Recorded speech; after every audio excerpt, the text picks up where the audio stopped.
And here we go.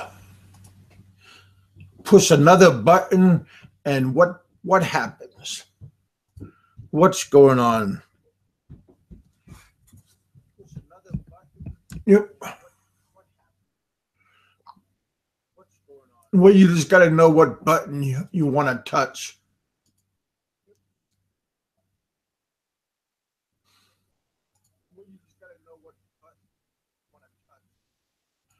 Oh, touch, press. Hey, Richard.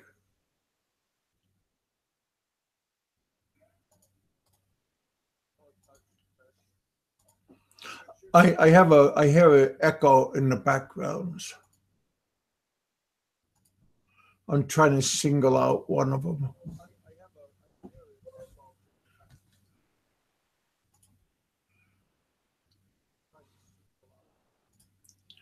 Yeah, I just found I cleared it all off. Hey, Richard, how you doing today, man? Today was a pretty.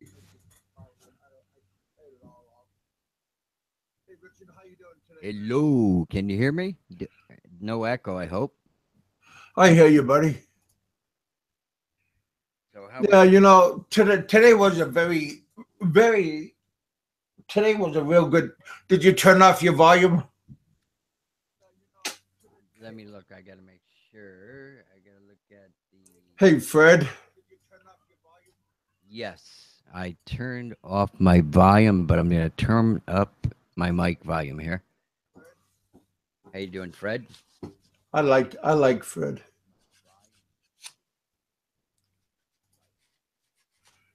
Oh yeah.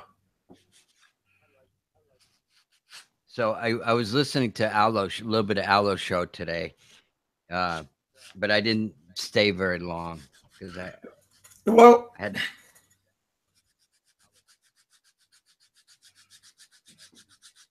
I think some of the people got bored and that people were. Yeah, I'm gonna turn one thing off and I'll be right back. I'm not going nowhere, but I'll be right back. Can you hear me still? Yep. Hear you. Okay, well, what I did was I went out of the YouTube, and now I will go in. I'll re-enter YouTube just to see, because I've been having like an echo feed. There we go.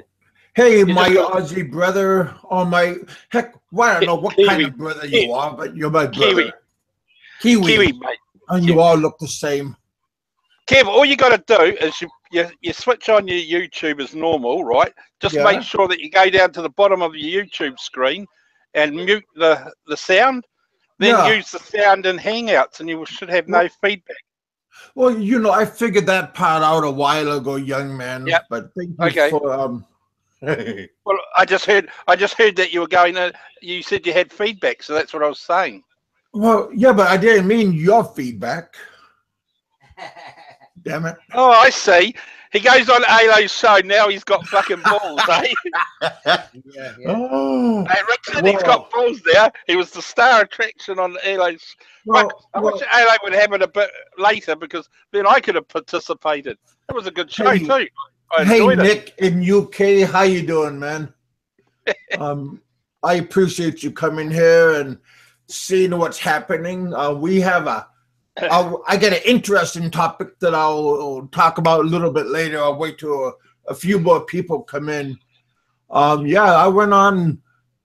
I was watching it. We'll see. I woke up early, 7 o'clock ish, and I went on Alo's show and I was watching what he was doing. He was talking about me again. And hey, Kev. Sorry, mate. I've got to go. I'll be back. Okay. Sorry, I've got to go. I'll be back. Okay, buddy. And he was talking about me, and I went. He asked. I seen him, and I said hi to everybody. And he seen I was in his chat room, and he invited me in his room. Mm-hmm. And I went in his room, and everybody was very good. They weren't like headhunters, but boy, Al had like half the crew was imposters. They were multiple imposters. I know who they are because they have a certain stench to them, and then they try to bring another on the show, and they revealed themselves by the trash that they were talking. So they really didn't fool me.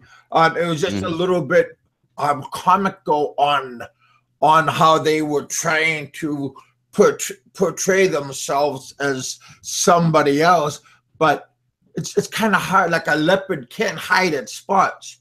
I mean, they might change a little bit of the color, but the spots are still there. So just trying to come on as somebody else just made it a little bit more comical. I mean, like that Popeye guy, it was kind of comical that he was trying to act like somebody else, and you know, it was really I didn't see that stuff. I came in there early and I had to leave. My wife is a member of Toastmasters. I had to pick her up early at work and leave, but there was some guy on talking about a guy that I don't know if he was an Englishman or whatever. He owns a call center or something, and it seemed like all the guys were bored with what the chat was about. And he's Englishman. He lives in Spain, but he lived in the Philippines. And Jay was on the show, talking about his life in the beginning too. Hey Jerry, I just watched your new video, man. It was great about your travels in Europe. Very good. Yeah, very good. I had a package. I just got a package in the mail just now. I'll do a little bit. I'll do a fast unboxing. I ordered these razors because I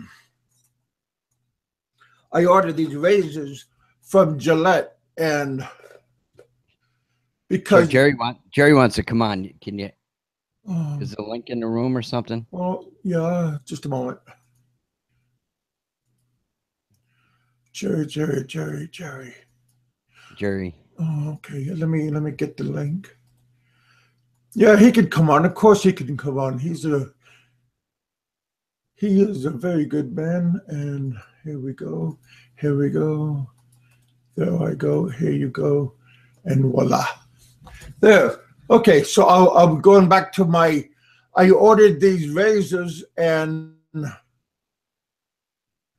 Kevin, there we are. And because I want to shave, I got like a ugly rough, and I just want to get.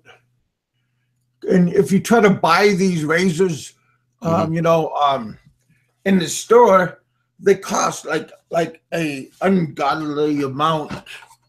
Yeah, they don't last long either, do they? Well, these are the disposable kind. So yeah, I just got it in the mail, and you're unboxing. Yeah, I never did an unboxing before, so I'll try it out. Hey guys.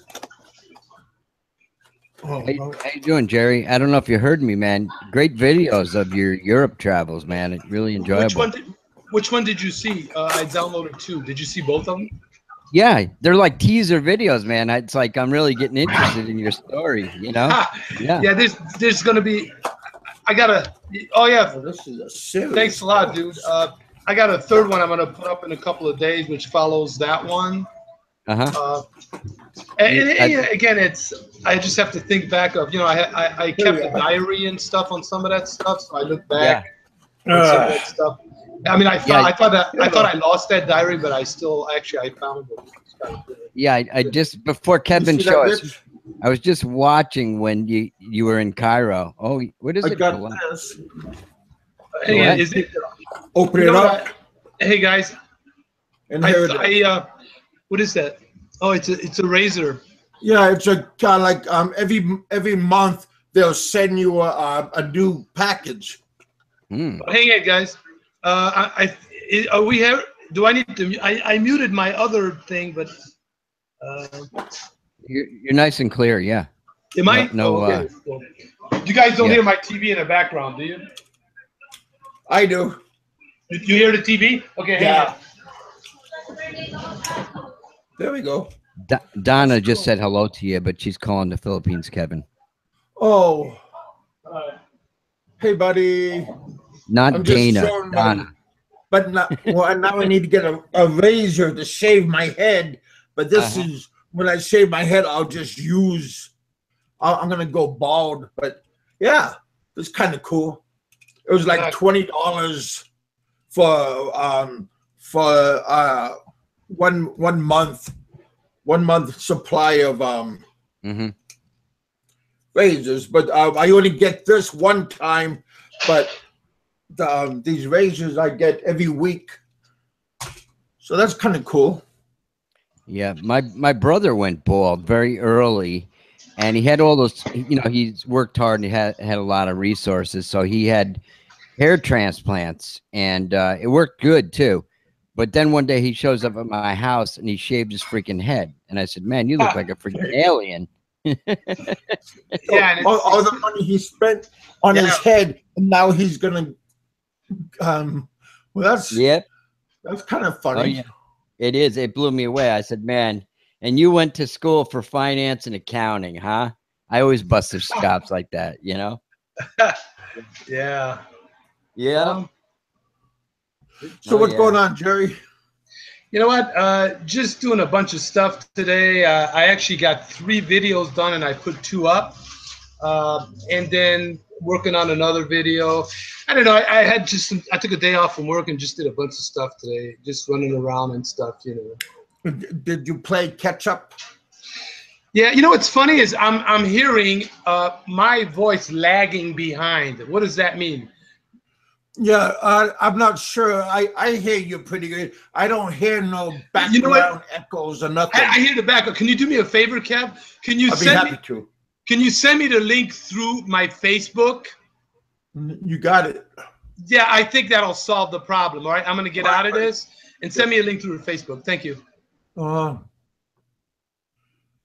just got to find you.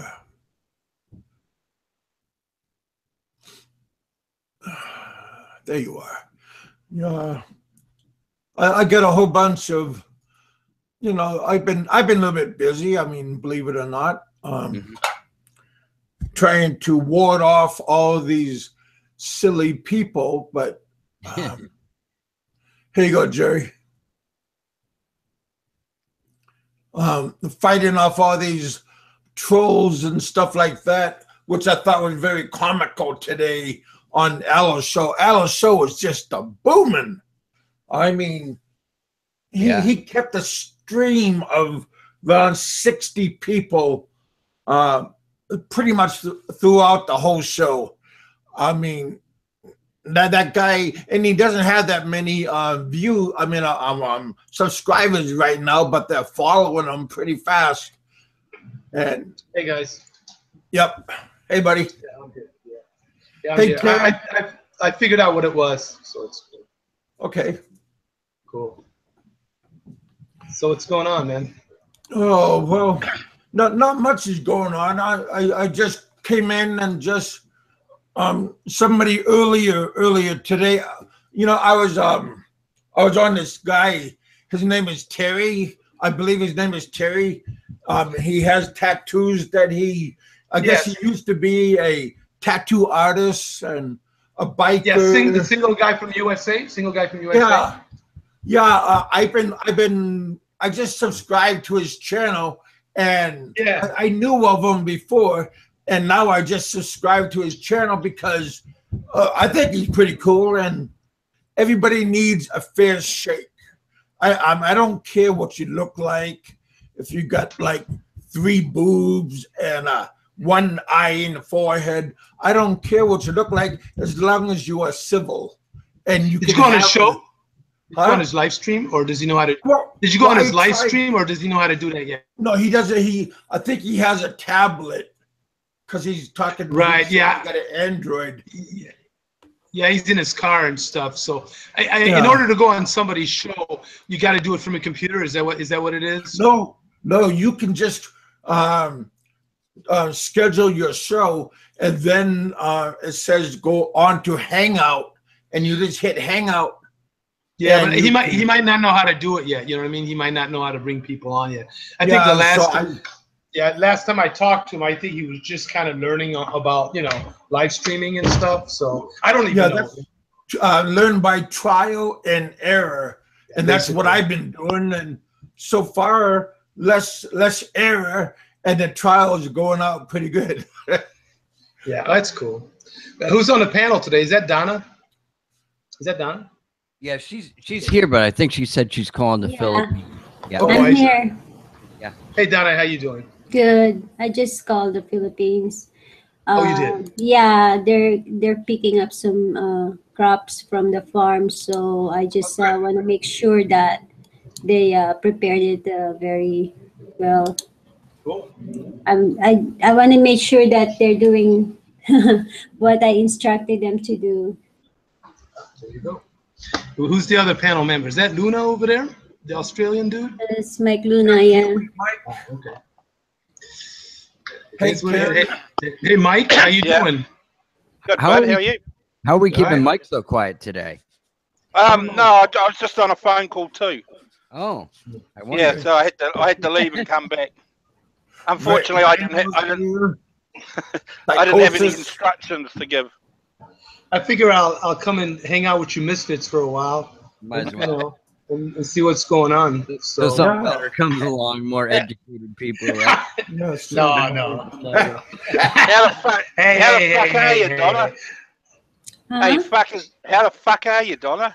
You're my kind of fucking woman. I'm fucking fine. Guns and I'm fucking swearing. Fine. I love it. I better fucking making more money. Or my wife hears it. Well, I put an earphone in. Wow. Be careful, Richard's wife. Be careful. I'm scared of her already. My wife is so excited. I'm so happy that there's someone else on the panel that can swear as much as me in a sentence. It's bloody good, I tell you. I always thought bloody was like the worst thing, like the British Empire people could say. It was like the F word. Fuck. You know. Is that what it means, bloody? Is that what it means? Oh. Hey? That's what I thought bloody meant. Like it was like the worst possible thing you could think of, Right? Well, it just means, like messy, Well, blood, bloody. Cut somebody's like shit or something like that, right? What I was trying to explain the other day to you all was, and it was to do with misunderstandings in the Philippines as far as language goes, especially with me, because I do use a lot of swear words, but the prime example is the word fuck. It's like it has so many meanings to us, and the problem is most people know only one meaning for the word fuck. So what happens when you're using it in a sentence? They straight away don't really understand the sentence, but they understand the word. I got a question for you. Remember that movie, Guardians of the Galaxy? And then they had that root guy, and everything root means like a different word. So maybe that's what when when you say fuck, maybe it means something different each time you say it. well, you know what I mean.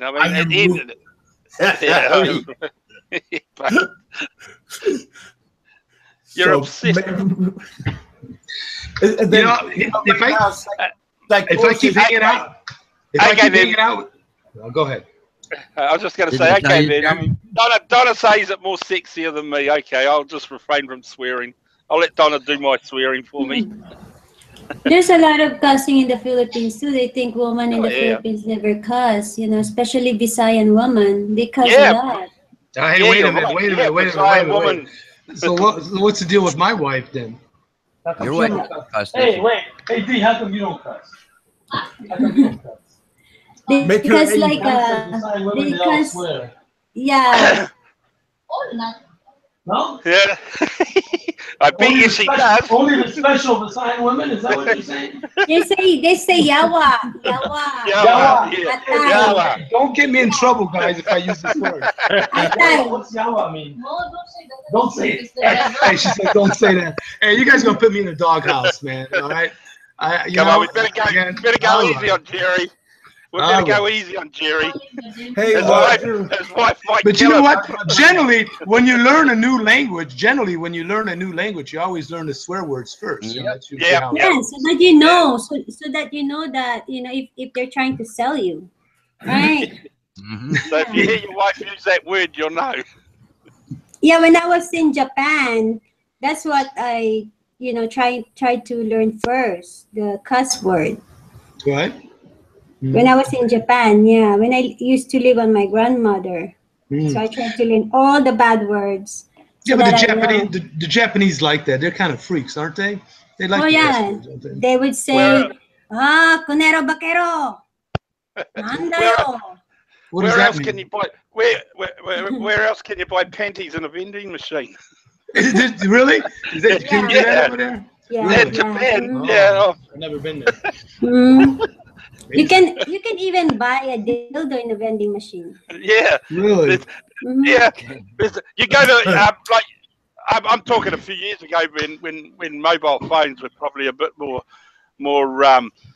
rarer, but you could go to Japan, you could go into their little phone booths and there'd be like a little fucking magazine display full of fucking things that you can all the sex shows and all the bloody carry on. Damn, Mike, you seem to know a lot about that shit. You do the rounds, or what's the deal? Well, I think Mike's a little Be bit. honest. Be honest, Mike. We're all of age here. Be honest. well, to be honest with you, I was involved in the industry a long time ago, but I won't say too much because we're on YouTube. But Well, wait a minute. yeah, Wait. Were you the Johnny Holmes of Australia or some shit? No. New Zealand. No. All right. So at least you know who Johnny Holmes is, I right? was involved in the industry, but yeah, no. What was your stage not name? that way. He was behind the camera. He was behind the Yeah, camera. I was behind the camera. That's it. Behind the camera. That's what it was.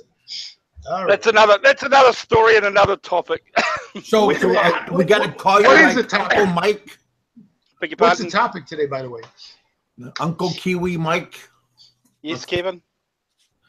Hey, okay, so let's try. I'm gonna try to do this. Where like when somebody talks, we just do it like maybe like 5 or 6.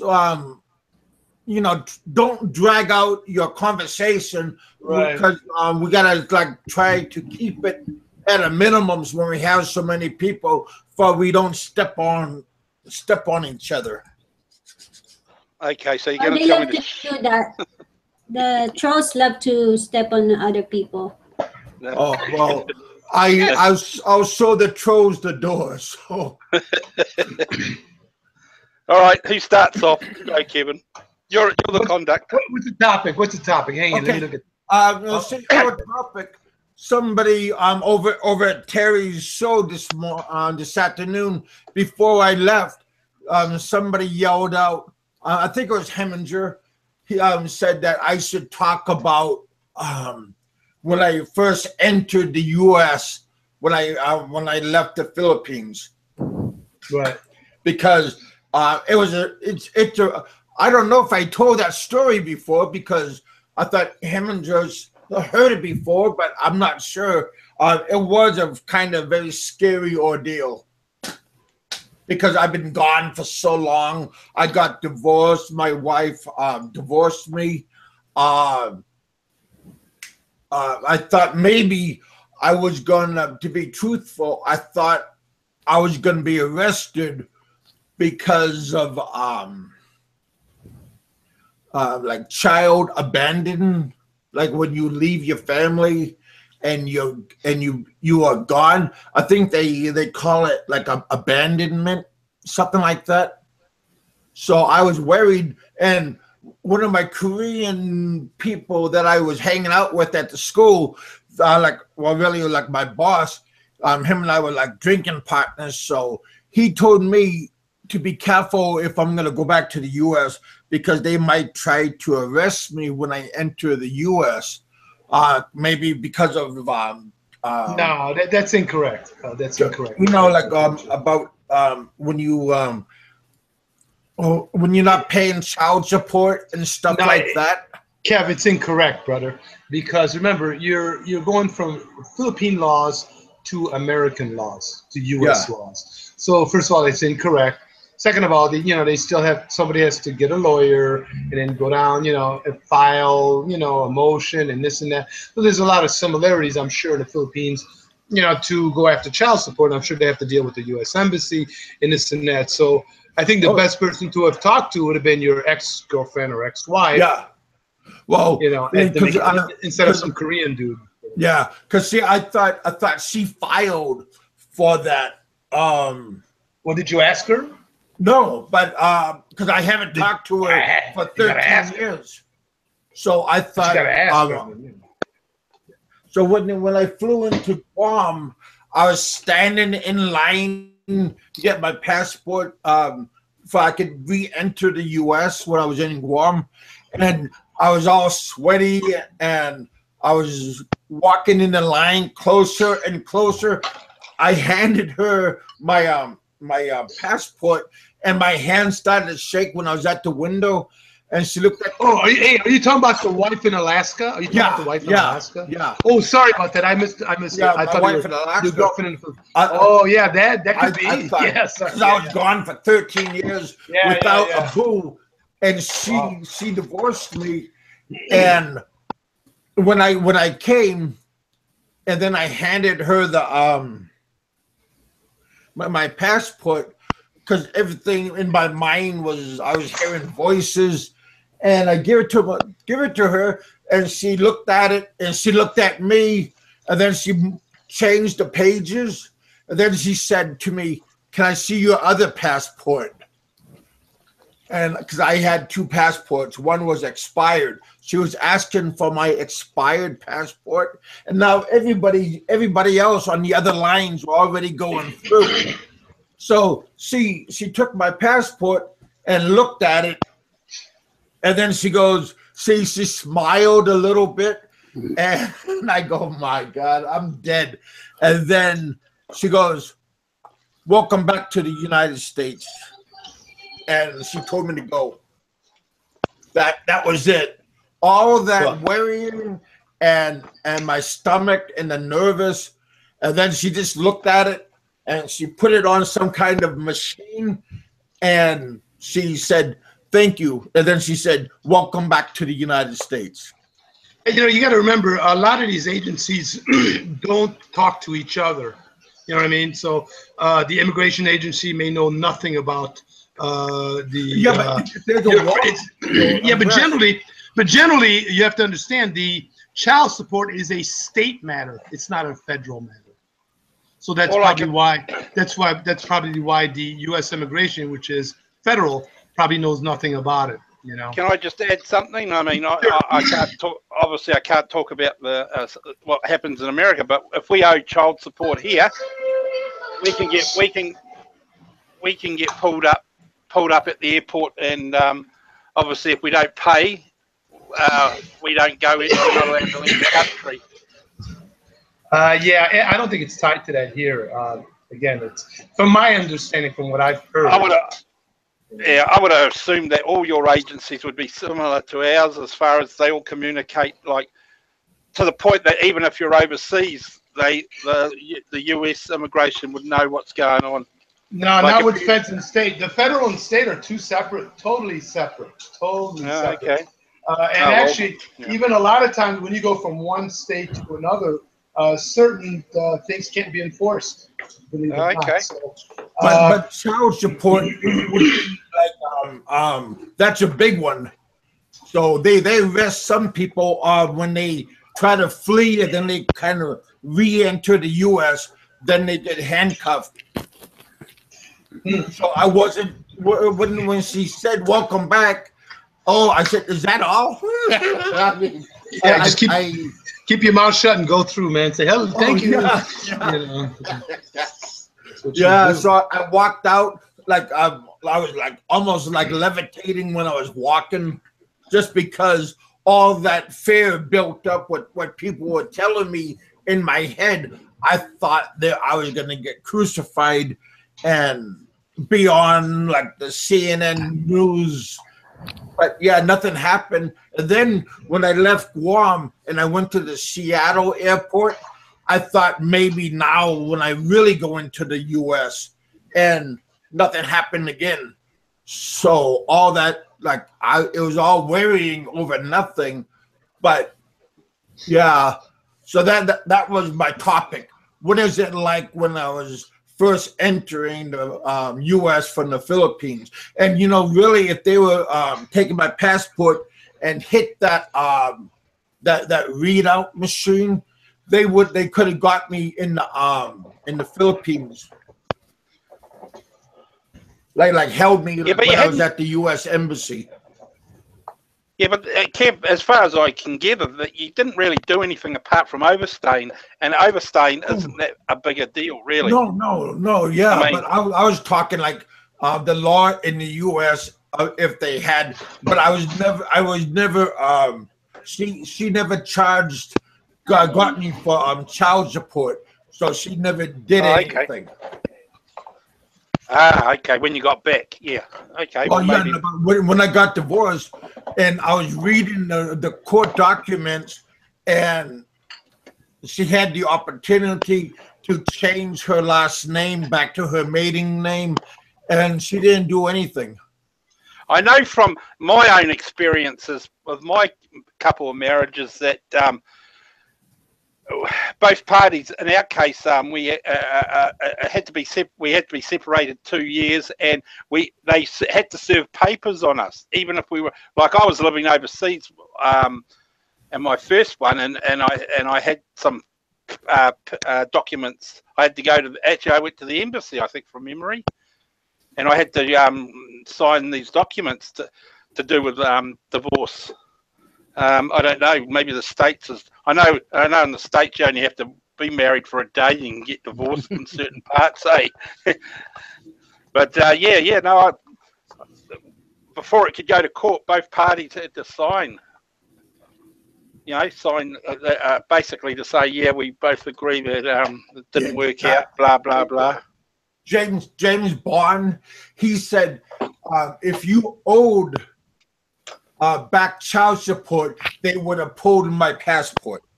At the U.S. Embassy or in Guam, they would have pulled it. So yeah. Kev, so did your wife ask for child support when you divorced? No. She didn't request it or anything? Nope. Uh-huh. And I also thought she was gonna get my rest of my 401k, and that never happened either. I don't know if she tried, but Merrill Lynch never give it, and so I had 13 years of untouched 401k. Mm-hmm. So that my church friend helped me get that at the Merrill Lynch office in Guam. Nice. Yeah. So yeah, it was nice. Yeah. So that helped me out quite a bit. Like found money you didn't know you had, right? Oh yeah. Well, that's pretty good. Yeah, that's all right. It's like a little surprise nest egg, isn't it? Well, see, some of these states, I heard about unclaimed money from the state. And I just had to giggle, and I typed out me, and it said that the state of Alaska, the Treasury, is holding a paycheck of mine. Wow, that's like you paid too much 13 years. So I called up the Alaska State Treasury in Juneau, and I gave her my information and everything, and she said, we will cut you a check because they put it in the bank, but I claimed it, but there was no interest. But were you able to collect it? Yeah, they sent it to me in the mail. Oh, it's probably Kev, illegal. Kev, I have to ask this though. I know you got this check, but why didn't you fucking turn around and use it to pay off your immigration bill, your visa overstay? Oh, well, I did. I paid. But I didn't pay the immigration. But I sent the money to her because in 2013 there was a big typhoon, and a lot of things happened to our house, so they rebuilt it and everything. Okay, because I was going to say that would have probably been the smartest move if you had that money. It's like, it's like a gift horse in the mouth, really, because you weren't expecting it, so you should have just paid the debt. Because at that time the debt might have been not as big. I don't know. Well, but that's what I said. I don't know. Is there accrued interest on immigration debt or no? I don't think so. I don't think so. Although you never know in the Philippines. Who knows? Well, it's probably a fixed thing. They may have even written it off. How long ago has it been now, Kevin, since you've been back? Well, I left. I touched back down in the U.S. October of 2014. Okay, so it's now 17. So they may, like I said, you still haven't done it, but you should ring them and ring the embassy, the Philippine embassy, and find out exactly where you stand. Well, you know what, guys? Term, give me the embassy phone number. I think you still owe, Cap. You know why you still owe? I remember. You guys remember Pop Z65? He left that was one of the original vloggers here in the Philippines. He was around for, I don't know how, he spent 5 or 6 years in the Philippines, and back in about 3 years ago, I think, he went back to the States, and then his wife followed him. I don't know if she got her paperwork in the States, whatever. And then when they tried to come back like a year later or whatever, they wouldn't let him in because he owed I don't know, maybe around $3,500 or $4,000 or something. So so I think he might have been gone for 2-3 years, and it was still on the books that he owed. So who knows how long that stays on their system, I wonder, Jerry, I wonder if Kevin calls the U.S. embassy if they'll pay the debt and he can pay it over time. No, they won't. No, they won't do that. They won't. No. I mean, the only thing the embassy will do for you, from my understanding, is that if you're stuck in a foreign country, money, and a lot of times they won't help you. But if you really need help and you're willing to give up your passport, they'll fly you back. They'll take your passport, and then you got to pay that debt off of that plane ticket or whatever before you can get your passport reissued to you. Yeah, that's what I heard. Yeah, that sounds about right. I mean, they won't leave you stranded. They won't leave a citizen of any country stranded. But in saying that, they obviously will recoup the money, obviously, back. But they won't pay you debts. Yeah. Now, one thing you guys gotta understand, though, if you have an American passport and you're a naturalized U.S. citizen, the country that you were born in, that passport is not valid. To go under the country that you were born in's laws. The U.S. cannot do anything for you. They won't be able to help you. So, for example, I'm from France. If I break the law in France or in any way, the U.S. can't help me because I'm originally born in France, so I have to go under French law. Okay. So one thing to remember: as a naturalized citizen, you got to be careful.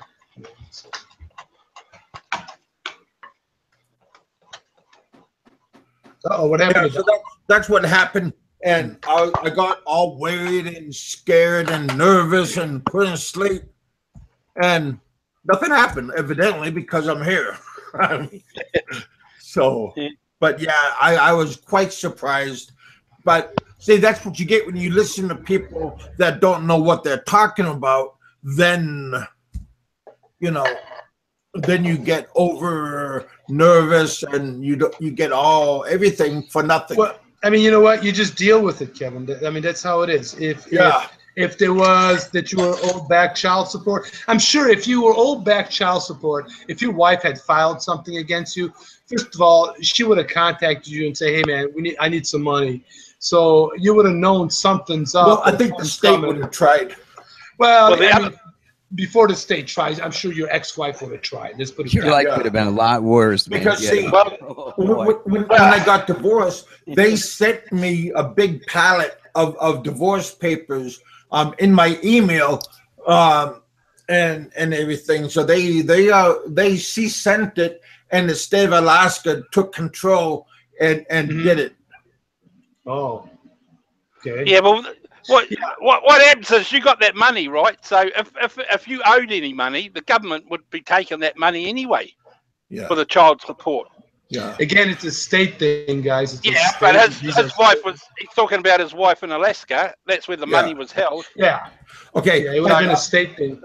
But when see the state of Alaska, she tried for me to sign the document for my divorce, and I never did. So after like I think 1 year, the state of Alaska just granted her.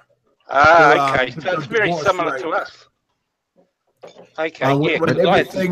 When everything was tried, and I had no I didn't do it, then they said, okay, screw it, and we give you the divorce without my signature. So they petitioned it in absence if they can't get hold of you. Yeah, okay, I can see that.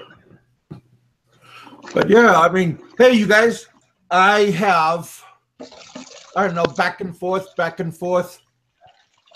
Yeah, earlier today, I had 400 subscribers, and somebody said screw that, and they took one away. He unsubscribed to me. All right, Kevin. All right. I'll put it back. I'm sorry. Yeah. So I thought that was funny, because Heminger told me, he said, Kevin, you got 400 people, 400 subscribers, and now I go look and it's only 399. So that was a good joke. By the way, I was pretty impressed with the talkback session that you were on there, Kevin. I was quite surprised that some of our Patreons left us though. One did. Yeah, I wouldn't. I mean, I wouldn't do that. Yeah, I know, but well, it's only $3, so. Yeah, I know, but mate, still, it's not the money; it's the thought of actually doing that. Yeah, that's pretty. I mean, at the end of the day, it's like any excuse to pull out is a bit silly. I mean, I understand everyone's on a hardship, and it's not just $3. It's $3 a month for ever and a day until you cancel it. So it can, until they cancel it, yeah. So I just appreciate that, and like I said, he didn't know where the money was going to go to, and this and that. So I understand it, and I have no ill feelings, but I mean, like I said, everybody has their team that they will drag to, spotlight on, and all this kind of stuff. So I'm cool. Yeah. And like I said to you, I know I gave that shout out to that guy yesterday, but that was pretty impressive. That black American guy. Yeah. Good on him for jumping on board too. I hope he hears me. I think I don't know if he did. I didn't look. Oh, but, well, he did offer. I know. I heard him say that he was going to. So maybe he offering's okay. I mean, if you do it for real, that's better. But that's cool. Well, people, I don't know. I take people on their word. I mean, why say it if you're not going to do it? Well, they do that for they can sound. People do that for they can sound good to the audience, like they a knight in shining armor. Fuck then, I bet you the audience was impressed with my $3 worth.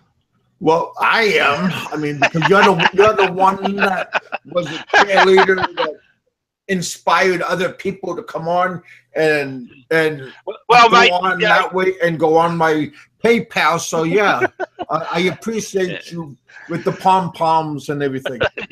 Yeah, I have to admit, I didn't want to get on the bandwagon, but I mean, I'm glad that I got. You didn't want to.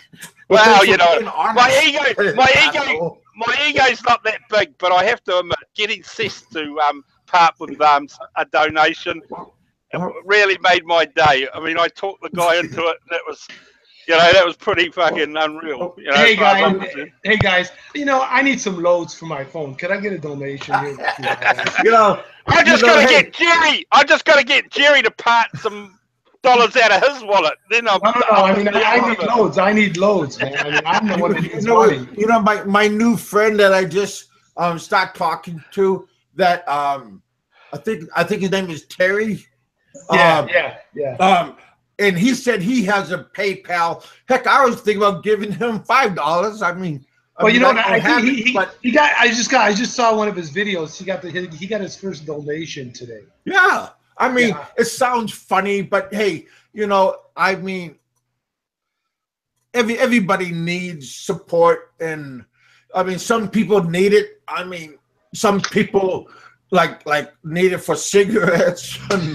I mean, I'll take all currencies. It doesn't have to be in dollars. It can be in Australian dollars, Philippine pesos. Actually, you have to send me more if it's Philippine pesos. Though, is it stronger still? All I need is your phone number for the load. I can load your phone. All I need is your phone number. That's personal. That's personal. Give me your phone number. I can send the load straight away. The Philippine ones. Didn't you know you can load a Philippine phone number by going online? I don't know if you know that. Can you? Yeah. Oh, I don't know. It's like $4 for 100 pesos. Oh, really? You can. I know you can get a Google. You can get an American number, a Google number, through Google, an American phone number through Google. You can do that. So, yeah. Modern technology, it's amazing nowadays, isn't it? The things you can do. Well, it is. Yeah. Interesting. Richard's real quiet there, man. I don't know what's he doing. Playing a guitar, drinking a beer. No, I was rolling up a doobie. Smoking a doobie. Smoking a joint. I mean, It's kind of dry in my area. The doobies. It's dry. Yes, it's August. That's right. This is the time of year when it gets dry in August. Turn on the humidifier. Yes, but no, I was talking about the weed. Yeah, it's August. That's right. This is the end of summer. It does get dry. At least that's how it used to be. Anyhow, I was wondering. I saw a video this morning about. Did you see the troll that came in, the voice troll?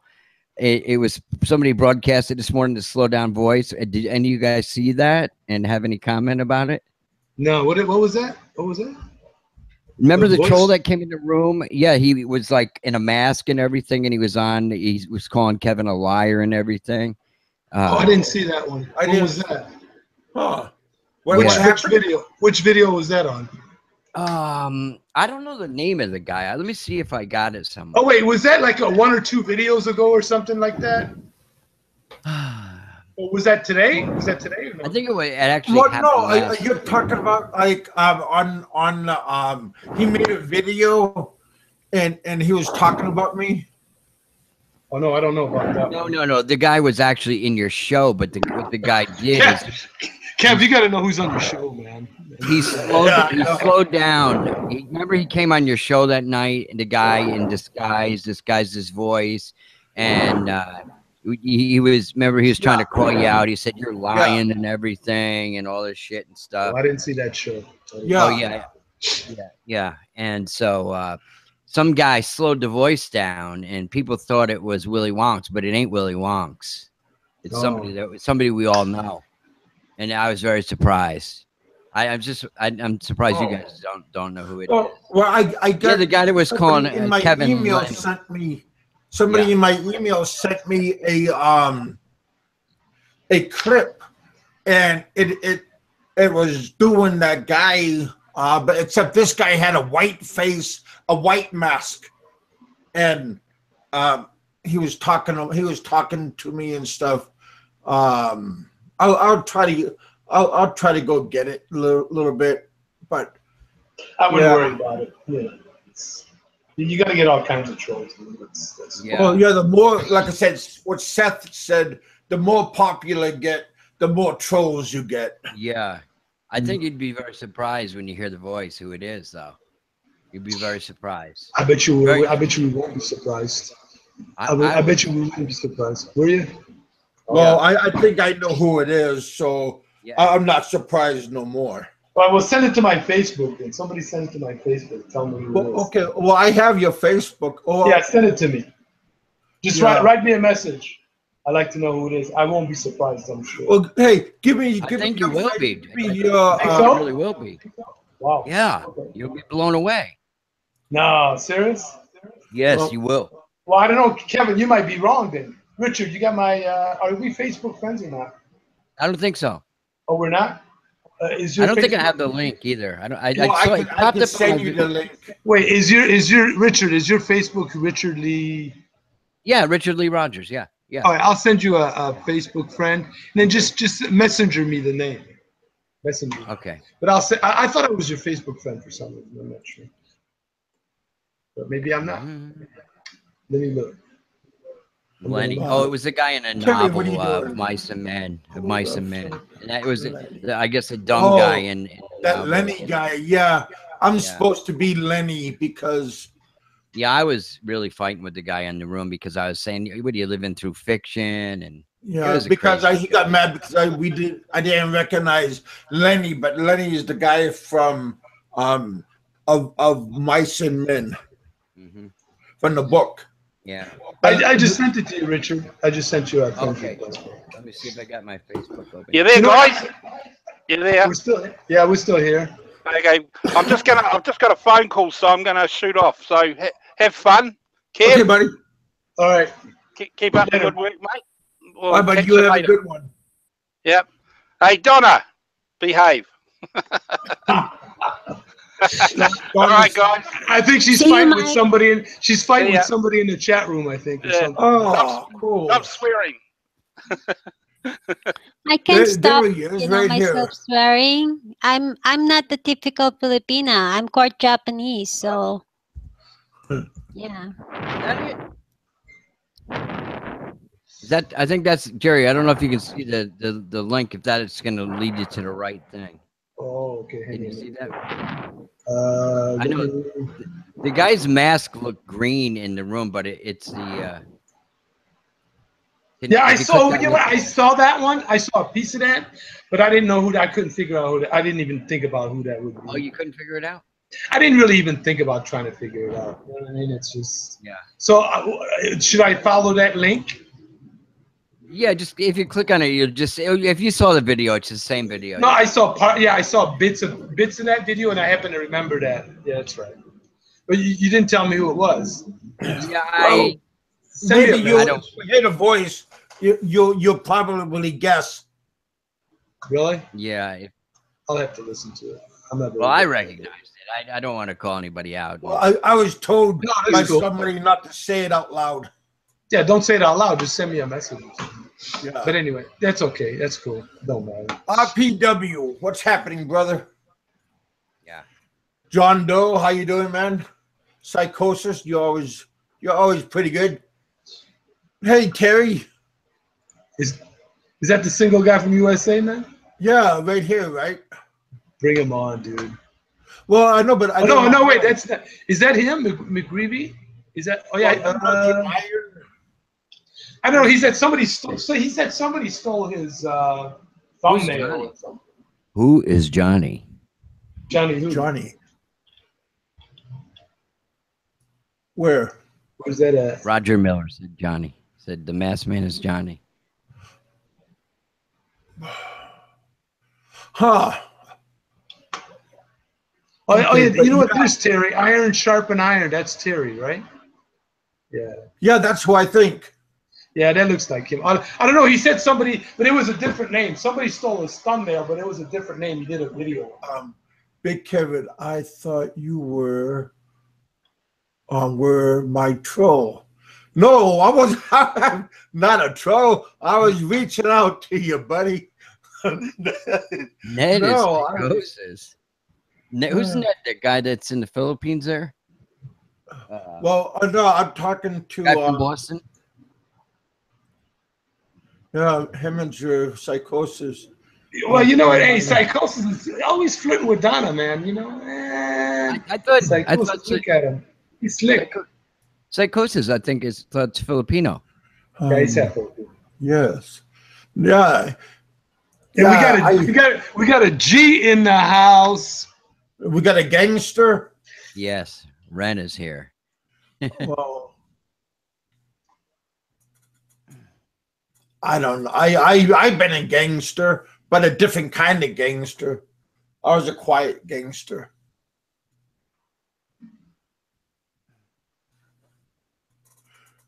I went to jail a couple of times, but not for not for what I was not what I was supposed to go to jail for. Does that make sense? Yes. I bet your cellmates were scared of you, man. Hey, I was bigger than the guards. The guards were even my friends. The lieutenant, the big wig, he became my friend when I left the jail. He became my friend because he went to the bars downtown and he seen me downtown and he laughed and he came up to me and bought me a couple of drinks and we hit it off. But I was his friend when I was there in the jail. But I was only there for a short period of time, and then I had to go to a halfway house because my crime wasn't worth anything. But wasn't worth hard time. Well, see, a halfway house is it's like a jail, but you go work during the daytime, and then at nighttime you go back to your room. It's a private company that it looks like a hotel, and you go in there, and you sometimes have to take a pee test. Sometimes you got to take a breathalyzer test, and they call up your boss, make sure you're there. Then they go there in person to take a visual that you are really there. And then when you get paid, the paycheck will go to the halfway house, and then they get a percentage because they are housing you there and until your sentence is over. Sounds like a place for junkies. Yeah, exactly. But people with DWIs, they go there instead of going to jail. They go there for their second and third offense. Alaska, you have to go to jail for 3 days if you get a DWI. Yeah. Nowadays, they just get people methadone and they're walking all over the place. Hey, I'm listening to that. I know who that is. Yeah, I knew you. Doesn't it blow your mind? Doesn't it blow your mind, man? Yeah. Oh no, I'm not surprised. Really? I'm not surprised. Nope. Well, yeah, it is. Yeah, Terry, you go there, work during the daytime, and then nighttime you got to go back there, and like at a certain time. Like my shift was over at 6 o'clock, and I got to be back there at 6:15.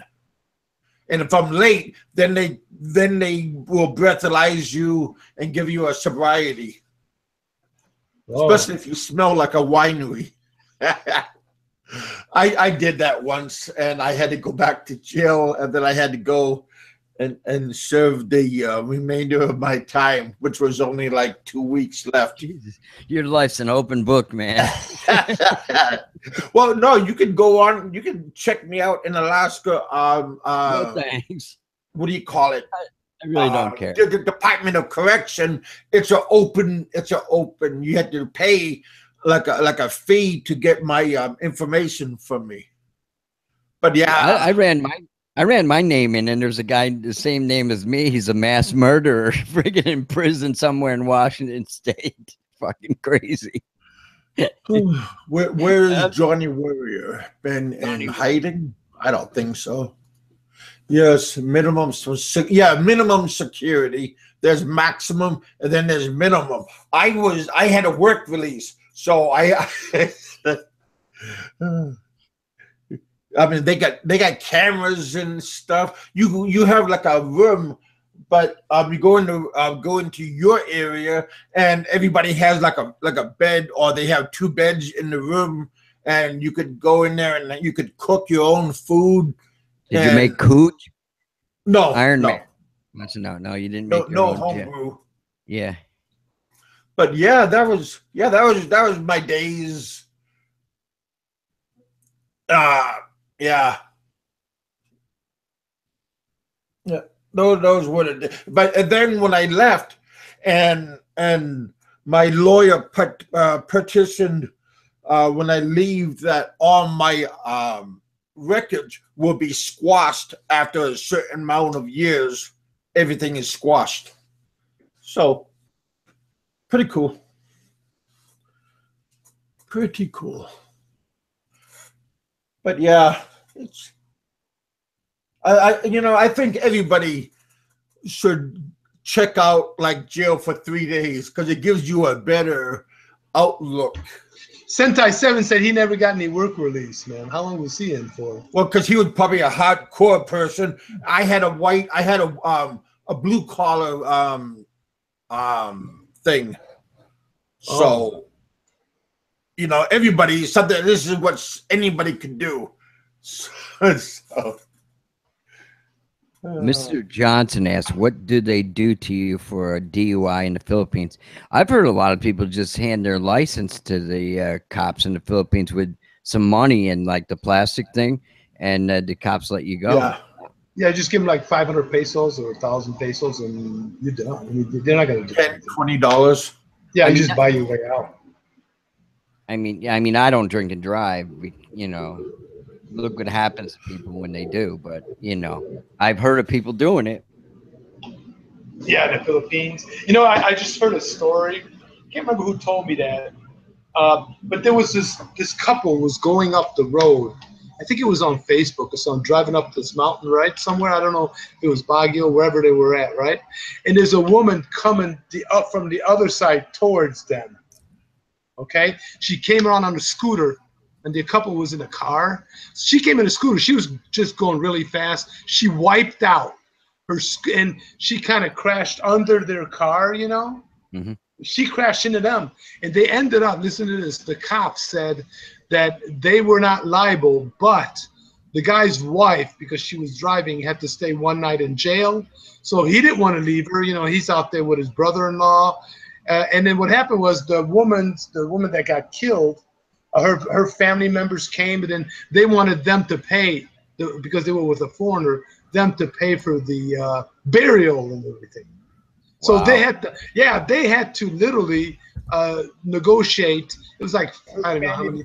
Yeah, they had to negotiate down to about 30. I don't know, it was like $3,500 or something like that. $3,000, 15,000 pesos to get out of there. I'm serious. And they were proven not guilty. It's really weird. Yeah.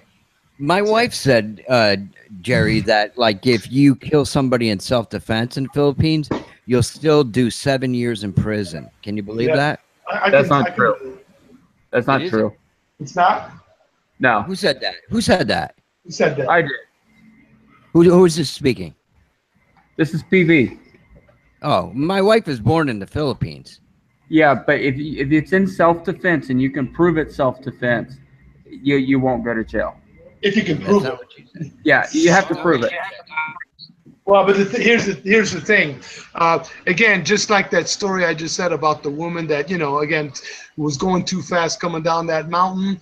She slid, killed herself, wound up under their car. And then even though they had nothing to do with this, they weren't proven guilty, but they still had to pay for the burial. Hey, Terry, how you doing, man?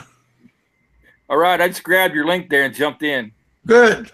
I wanted to get you on earlier, but you were having your shows. But I'm glad you hopped on in. Good for you, buddy. I didn't know if I could do it. I just want to try it out, see if it would work. Hey Terry, what's up, man? This is a new thing now, so here you go. Great. If you don't try it, then you don't know if it works. That's right. I need to know how to do that for my channel. Maybe you guys can help me. Okay, well.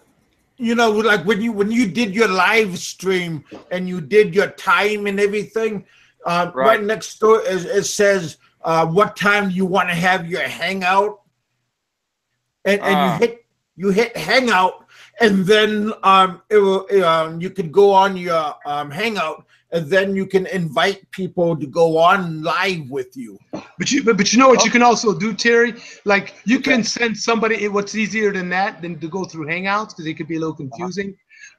You can send somebody a link through their Facebook Messenger. So yeah, that's the easiest way to get on. You get the link. I tried that. My phone locked up. I have two phones. I have one that I do live with, and then one that's my regular phone. And just get a tablet. It's easier to work with. Well, no, I got a really good phone. I got it separate for YouTube, but I don't put Facebook on it because they'll blow my Facebook up if I open it up, and I can't do the YouTube. So I got the Hangout thing. That's cool. Okay, so yeah, on the Hangout, then you just invite people that you want come on your show through Facebook.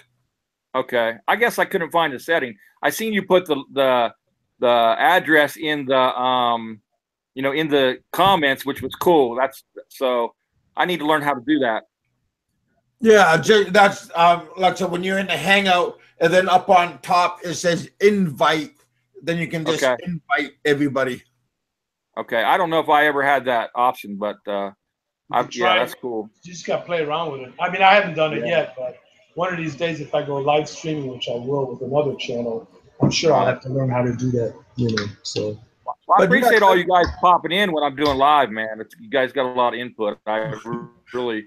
Yeah, it's kind of cool to have somebody on, when you're doing a live stream. Then at least you can kind of talk back and forth and stuff and bounce some ideas off of each other and stuff. Well, see, if you look on my audience, everybody here almost been on your channel today. So yeah, I've checked some of them there. Yeah. So they're pretty much people that are following me, and then I'm glad that they are also checking you out also. I'm not a power hungry freak that I only want people to follow me. Like that's why I went on your show, because I want to give you opportunity for everything also. So I don't care. I got some I'm sorry. I got some friends that I got some respect for that really talk highly about you. So that helped me to gain a lot of respect for you, by the way. Okay. Yeah. I have no secrets. You can check out my my channels, and then you could go check out Seth's channels also, because he had me on his show as guest. Okay, cool. All right. Oh, hey, Psych. If I ever go to get a show, man, I think you're going to be my first guest, brother. I'm serious. Well, Psychosis, yeah, he's a good guest. I'm gonna have him as I'd have him on as a guest, man. Well, I want to get Heminger to come on. I had everybody else. Hemi's scared. He's scared of Steve Montelli. That's why he won't come on. Well, heck, I had a show with him today with Aloe, so I was kind of happy that I said, "Wow, I'm sitting right next to Steve." And now I see I got my buddy, the Lone Ranger, Roberto. How you doing, man? Hey, Roberto, what's up? Did you just get off work?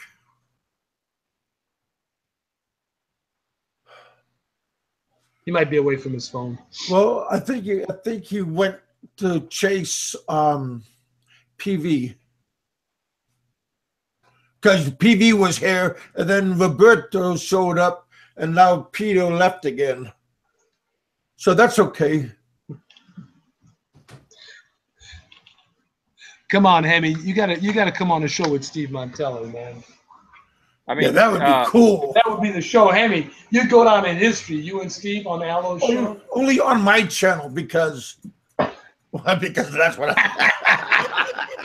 somebody's looking for views. Somebody's looking for views. Psychosis got this troll thing they're arguing about. I'd like to see them fight that out on live. See, they're fighting over you, Hemi.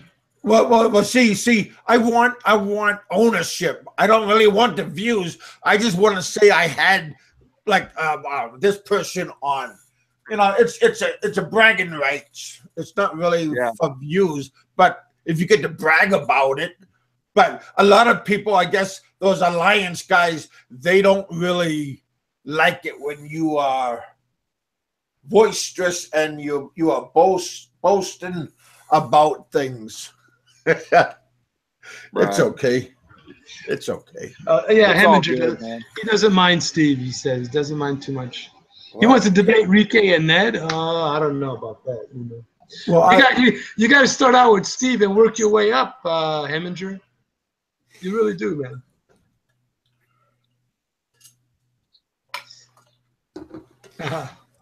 Well, hey, I appreciate you letting me jump on here. I really do. I appreciate you letting me jump on here, and I appreciate you being on my live, and all of you guys. I really appreciate all of you. Hey, Terry, why don't you hang out, man? I'm going to go in a few minutes. Why don't you hang out, dude, so that the panel don't get too thin. You want to hang out? Hang out, because I got to slip away. I got to take my wife out for a walk. We need to get a little exercise here. All right? Hey, guys. Hey, thanks for having me on. Appreciate it. Nice meeting you, Terry. Roberto, later, brother. Richard, later, man. You guys have a good one. Huh? Thank you. Bye, Great vlog. Yeah. Hey, Roberto, you still with us? I haven't talked to you all day. I think he's taking a shower, and you know what goes on there. Well, no, I thought maybe he's at home fixing dinner. That's what I mean, yeah. But yeah, today was an interesting day, you know. Roberto's, yeah. Here he is. He's back. Well, he just left. Oh, now he's back. Yeah, we had a pretty cool afternoon. I mean, this morning, get to talk to Aloe, but you know, Aloe, that thing with Aloe, that was good, but I don't know why. Like, I was the topic in the morning time about the alliance people being there, and they were all well, they never revealed their faces or their identities, but evidently you could figure out who they are by what they were talking about, like when they were trying to slander me.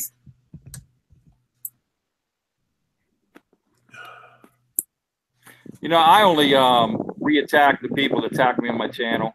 I don't get into other people's channels and what they're talking about. I don't use other people's names. And I kind of wish, I respect people that, you know, don't do that, and people that use everyone's name and attacks everyone to get ratings. I don't have any respect for those people, man. I mean, that's just my personal feelings. So that's just who I am, you know. But what they think, what they feel, and what they are, that's a good thing. But that's all I'm about, just, you know, being myself and what I'm thinking, where I've been, what I've experienced. But like you said, people that are attacking you or anyone else, I'm not necessarily into that. I don't like the drama, you know. So, well, I don't like the mudslinging. Yeah, and it's all childish, man. You know, there's too many subjects out there. Then they try to bring in your family members, so that part really sucks. Yeah.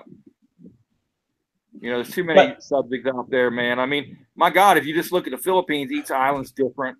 They got different resources. There's so many different types of languages and people. There's no end to what someone can make in the Philippines, man. You know. Yeah, so you can't judge everybody as the same. Right. So that's how it is with these guys here. Everybody is an individual, and they all have different ideas and beliefs. Right. Yeah. But, you know, a lot of people just do stuff to get views, and that's, my God, there's so many subjects in the world, so many things, man, to get views. I mean, you know, what's trivial to someone is important to a million people, you know. So there's so many things to think about. So if you don't mind me asking, you never introduce yourself to everybody. So can you just give me like a couple of minutes, like sure.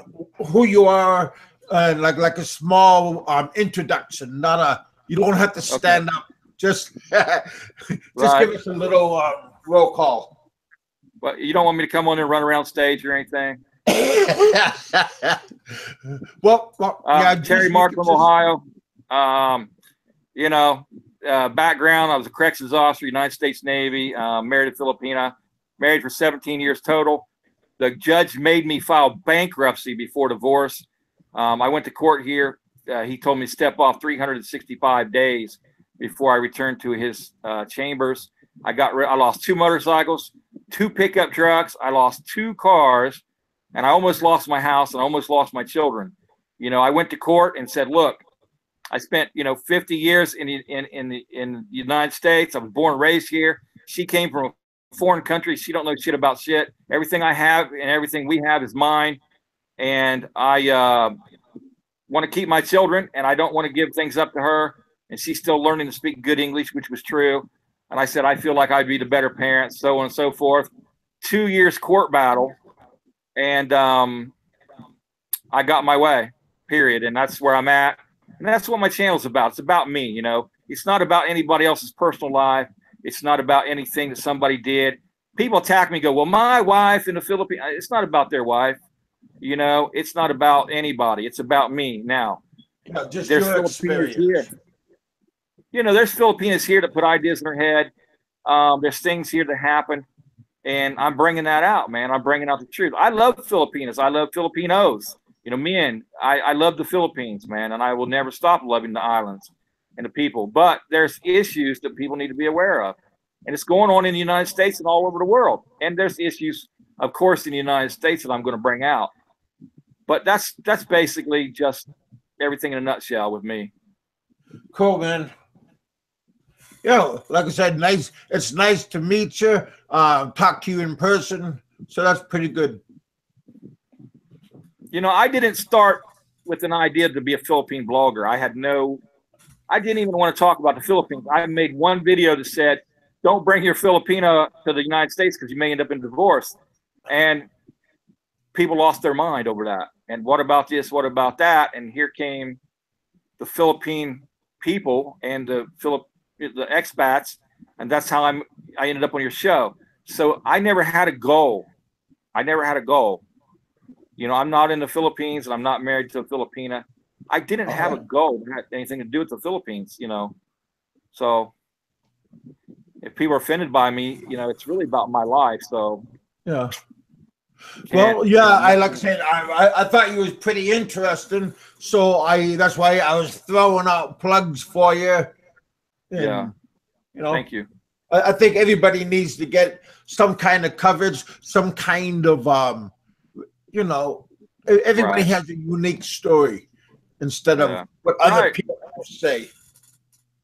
And and I'm getting some really good input, but people, are using me as a source of an outlet.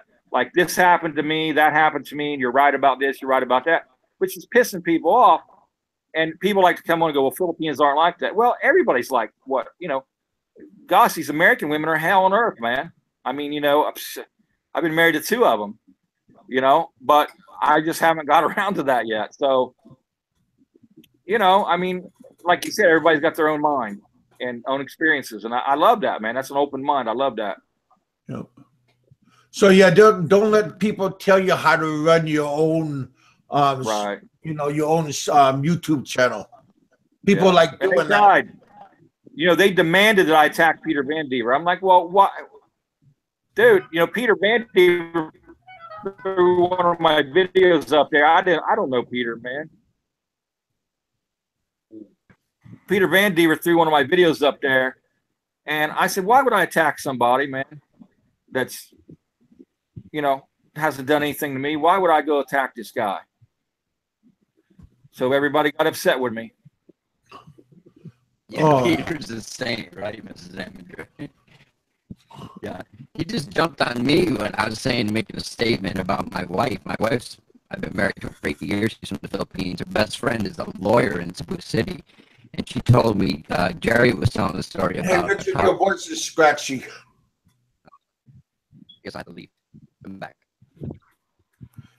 Hey, Richard, did you come? I mean, Roberta, did you come back?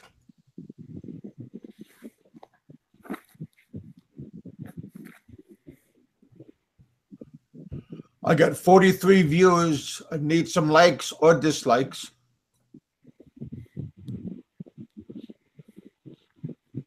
Oh. Psychosis. For some reason, I can't hear you, Kevin. I'm going to have to drop off. I can't hear anything that's going on. Okay, can you hear me now? It's so low. I just got a call. I think it ruined my audio on my phone. Okay, well, you can hop on and stay in the audience, but you're welcome, man. You're cool. Yeah, I'm going to restart my phone, see what happens here. All right, brother. All right, man. All right, Terry. Nice to meet you, man. There we go. Yeah, my channel kept on like, what do you call it? Stuttering earlier. Like if there's too many people on the internet. But right now it looks like it's going okay, I think. Let me see. Hey, Dan, is that you?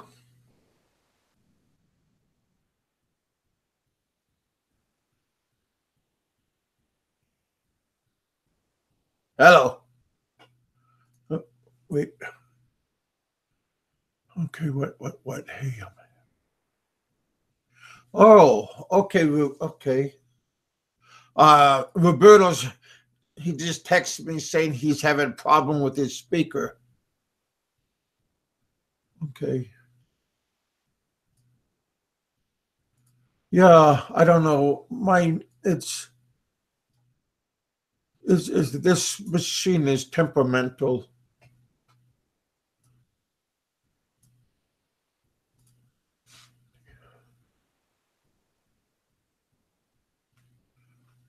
Yeah. Very odd. But yeah, I had a good day, you guys. Again, got to talk to Aloe. I met Steve briefly. Yeah, that'd be cool if I could have Heminger and Steve on my show at the same time. It's not about the ratings. It's just bragging rights. So what do you think, Heminger? You wanna come by, just you and Steve and nobody else? Everybody else could just be on the audience. What do you think about that? You could even come on right now and just give me a small yes or no. Because you have the right to come on, or you can leave. I don't want to get stuck into this. Well, no, you're not going to get stuck. I mean, you could pull the plug anytime. But yeah, just you and Steve, just one-on-one. I won't even talk, just only you guys. And this is a platform that you guys could go on. I think that would be kind of cool, you know, just two gunslingers. Yeah.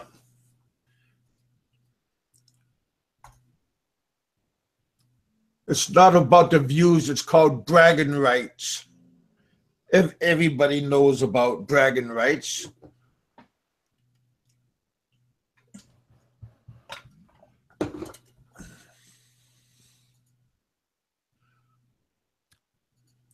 Heck, so, Mr. Kevin, is my audio still messed up? No, you sound good now. Yeah, I'm sorry I was interrupting your friend there that was on talking. PV came on when I was telling Jerry about the Philippine law as far as, like, if you kill somebody there. And my wife's best friend is a lawyer, and you know, that's the way it is. Their laws are a lot different than ours. So don't kill anybody in the Philippines. You'll still go to jail. Okay. Hey, Big Kevin.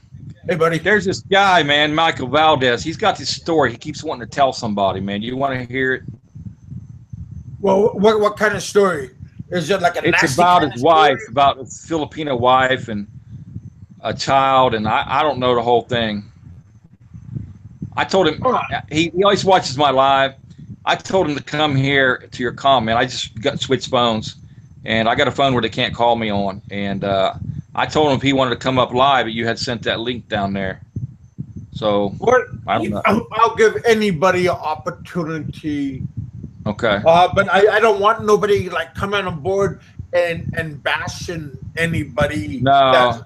That's not on. Like if you guys, if you had two people and you come on and no, that's not what it's about. No. That's okay. Yeah. But I don't want to sling dirt out at nobody if they're not here to defend themselves. Yeah. Something about his wife, and she had a child, and I don't know his family situation in the Philippines is, but you know that's up to you. I don't know his whole thing, and I can't help him, man. I'm not in the Philippines. I'll give him an opportunity because, like I said, I am an equal opportunist. I'll give everybody the same. Right.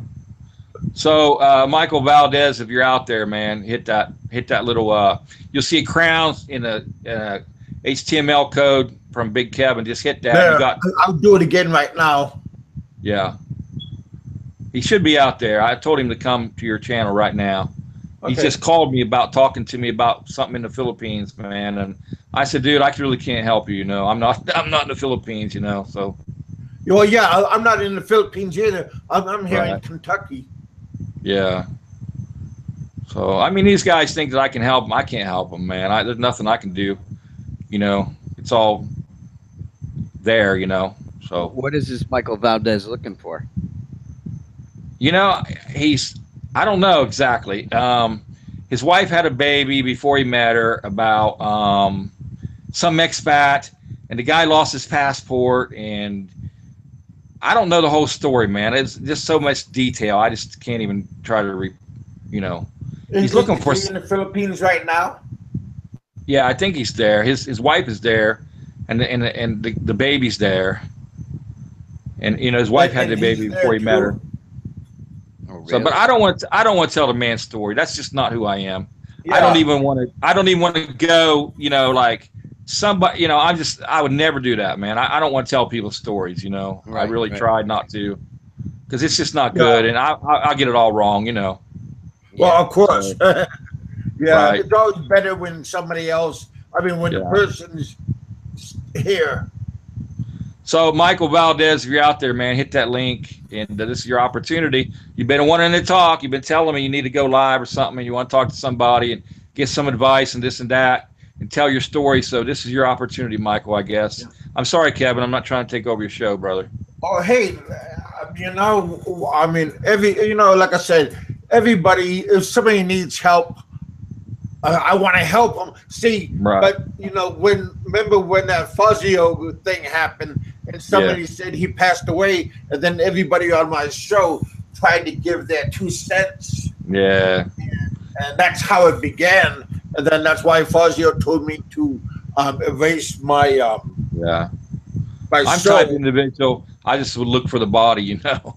It's like you know, everything is what it is, but yeah. I was just happy that he's good. So I don't care what he does. I don't care about people's politics, except if you're my friend, and then I care because I don't want nothing to happen to you. Right. But right now, everybody here is my friend. So if they say something stupid or bad about my family, then I just boot them off. But right. That's understandable.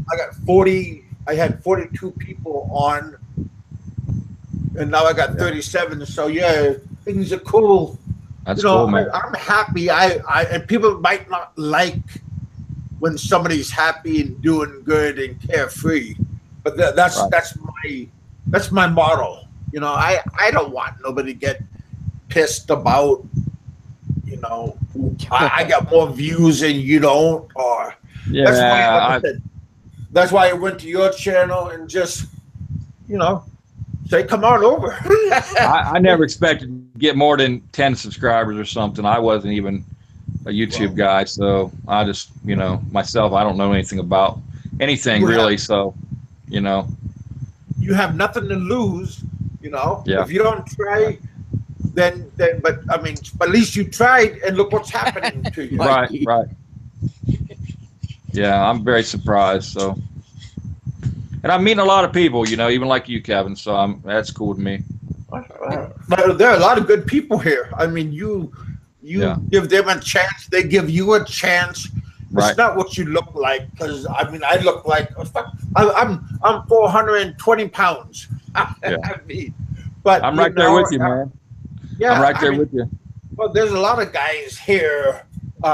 Gunn, I talked to him about weight loss and stuff. You know, gun term and all these. I mean, I kind of look at this as like a counseling, like when you go to your bartender and you're telling him your problems. It's a little bit like this. I mean, it's, you know, it's nothing. This, at the end of the day, you turn off your shit and go to sleep, or you go to the gym, or you go do something. This is just entertainment. You know, the cool thing I seen with my subscribers, they're kind of helping each other. You know, I make some kind of video, then they get on and start talking. They're calling each other and working out issues. Yeah. So, they're visiting with each other. Yeah, that's right. That's cool, man. I don't know, man. I guess he's not there. I don't know what happened. He was driving a cab, though. He was working and stuff, and so maybe he can't come on right now. But I just talked to him, and I asked him to come on, and that you might talk with him. And because you know, I haven't been to the Philippines for a long time, so my information's way old, you know. And well, yeah. But I don't know. Out, kick back. Yeah, I'll just hang out. Cool. Thank you. Maybe if people want to come on and talk to you, you can give. I don't. You know, like I said, I'll give everybody a stage. Right. I mean, yeah, that's cool. If you like it, come back and do it again. Because somebody said that I just want somebody's to feel sorry for me. That's a bunch of bull. You know, I never seen that. I watch your videos. I never seen that. Oh, yeah. But if you want, no. I mean, other people's videos. Yeah. They complain, but yeah, I got a bunch of good eggs here. Yeah.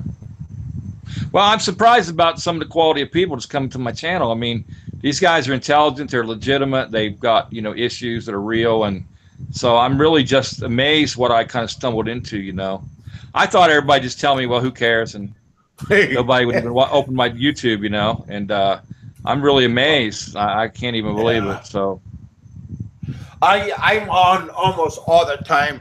I'm trying to not do that, but I'm doing like a daytime. And see, I got hurt really, really bad, and I can't work no more, and I'm collecting a small disability SSI, and but yeah, my wonderful aunt, my mom's younger sister, they just got a house here in Kentucky, and they from Utah to here, and I am grateful for their assistance and remembrance and love. Wow. So I mean, they didn't turn their back just because you hit like 40 years old, 50 years old. And, right. You know, that's cool.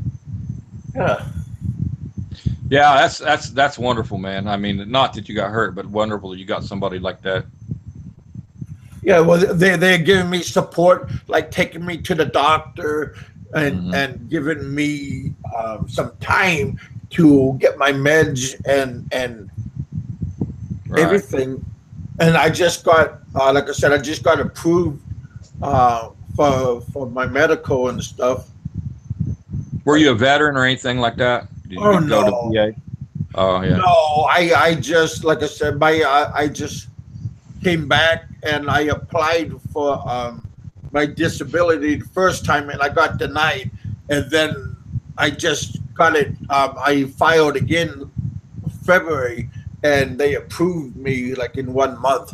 So cool. I was happy because I was told they deny everybody the first time, even if you are like like if you're really like a really bad hurt, they pretty much. And then and then if you try it again, and then because a lot of people get scared the first time and they don't want to try the second time. Right. They don't come back. They think if they're scamming, they think that the people pretend like they know you're scamming even if you're not.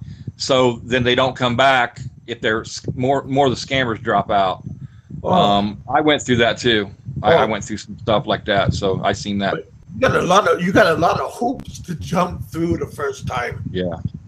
I mean, going through doctors and specialists. I mean, you had to go to their people, not my people. Right. And they give me a whole bunch of papers saying, and I had to go through these big machines like I think it's called an MRI for my head. Yeah, MRI. That's what it is. And I had to go to a different kind because I couldn't fit.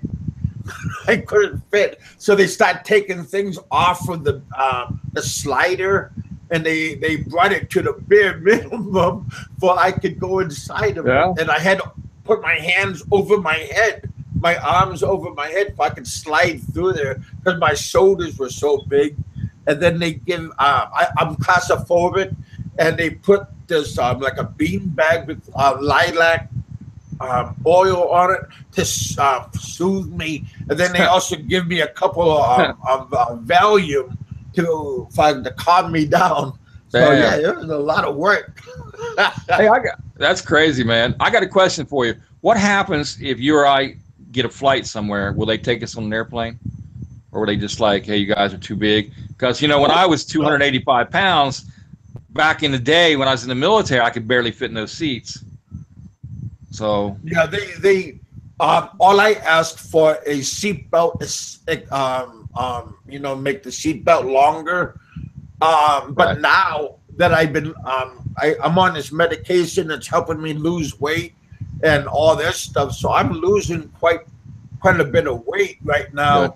And I'm trying to be more mobile later, like outside and doing things because it's so nice outside. And but yeah, no, they won't deny you. They might charge you if your ass goes over the seat. But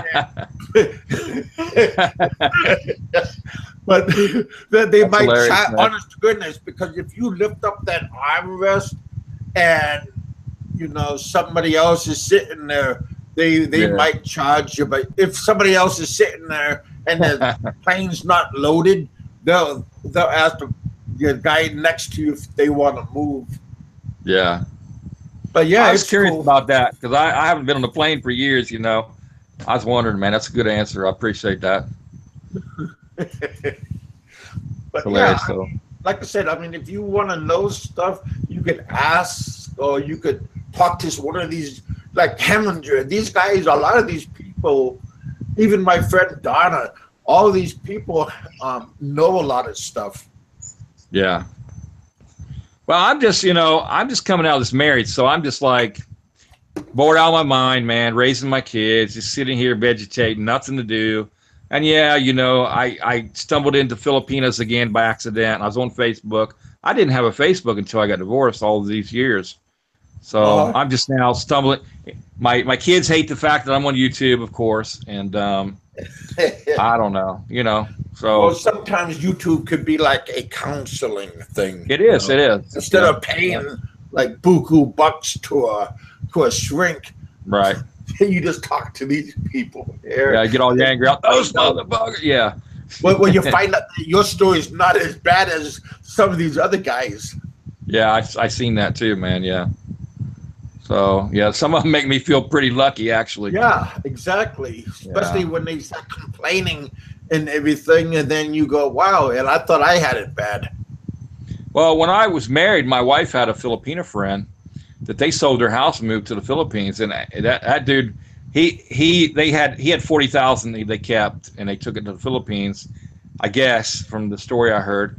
And he left his wife over there for bar girls, living a high life, having a good time. His wife hadn't seen him for like 2 months, and she was calling my wife on IMO here, and couldn't find her husband for like 2 months, and they had picked up his body after a week in Manila. Man, somebody robbed his whole account, killed the dude. That was back in that was about 2001 maybe. They killed him, man, and they lost everything, man. They lost their, they didn't have no money. They sold their house here. He lost all the money in the Philippines. I mean, there's some bad stuff that goes down. And, seriously. Yeah, and they showed up at her house in the Philippines, demanded 40,000 pesos, or they were going to burn her house down, and they had a couple of children, and threatened to kill her children there. And she was calling the States, and they were trying to bury him. They had photos, and his body had been put somewhere, and it was covered, And I was like, oh my God, man, So yeah, I mean, there's some people out there that really, their lives really get destroyed. And in the United States too, it's not just the Philippines. But speaking of the Philippines, I mean, we had, so there's a lot of bad stories out there. Yeah, there are a lot of people that could be like nutcases. Yeah. So yeah, he lost his mind. They said he was on whiskey, drunk, just had girls under his arm 24/7, never ate. He lost like 60 pounds or something, and he got over there, man. Just lost his mind. It's easy to lose weight when you're there. Yeah. But he'd met her somewhere in the army or something in Germany or somewhere. So I think he never made it to the Philippines, But he got over there with the girls, man, lost his mind. So yeah. But but not everybody is messed up. No. Sometimes we got to give a little bit of slack to some of these. Well, guys have to maintain maturity, and they got to maintain their mental capacities, and they got to control themselves, and they got to understand that there's dangers all over any third world country, man. It's not just the Philippines. I was afraid in the Bahamas. I'm going to tell Bahamas stories. I was there only for a couple of weeks, and I was afraid in certain areas there. I had a gun pointed at me just because I was walking, but that was back in 1979. But a lot of third world countries and islands are not what people think they are. There's a tourist spot, but then don't, some of those islands, but don't go out of that area, Yeah. Because it's like ghetto, and you can get hurt or robbed, mugged, killed, whatever. So. Well, again, don't like when you into a different place, don't act like you own the place. That's Just right. Go there and mind your own business. Yeah, that's right. Don't draw attention to yourself. I was in the Navy, and exactly what they did is they walked in there like they owned the place, and people are like, "No, man, hell no, you don't own this. This is my island," Yeah. There's definitely problems. Treat the place with respect, and usually you'll get the same thing back. Yeah. Well, yeah, it depends, but yeah, to a certain degree, it depends on how much money you're carrying, if they know it too, and who knows it. Well, yeah, so don't flaunt what you have. I was in a restaurant in the Philippines, in Manila, and it was in the end of 1997. And my last name's Poling, and a Filipino man said, "What's your last name?" And I talked to my wife, and I said, "Poling." He said, "You sound Filipino." He said, "Because Americans don't have a name like that." I said, "We do have a name like that." I said, "I don't think it's a Filipino name." He said, "Well, anyways," he said, "don't go where you shouldn't be." I said, "What do you mean?" He said, "I'm not one of them." But he said, in other words, my wife is running her mouth.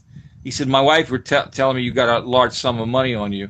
And he said, "There's killers out there." I was so pissed at her, man. And that's some of my story. She was talking to taxi cab drivers and everything. She was so happy. Yeah, my husband's got all this money, blah, blah, blah, And my God, it's just putting my life in danger, She was so simple and ignorant about it. She's probably saying, "Kill this motherfucker and we'll split his money." Probably. I don't know what they were saying, My God. Terry, look what Van just said about Jamaica. Oh, my buddy was in Jamaica's Jamaica. the place to get a gun stuck in your face. Yeah, Jamaica, man, it's hard. Puerto Rico's hardcore too, man. It's worse. Bahamas, and he told me they were sodomizing kids in the street and everything, so he moved out of there. Yeah. Well, I went up to this we could hear music, man. There's a white line painted. There was back in the day in the Bahamas. U.S. Navy said don't cross the white line. Hell, we don't know what that means, man.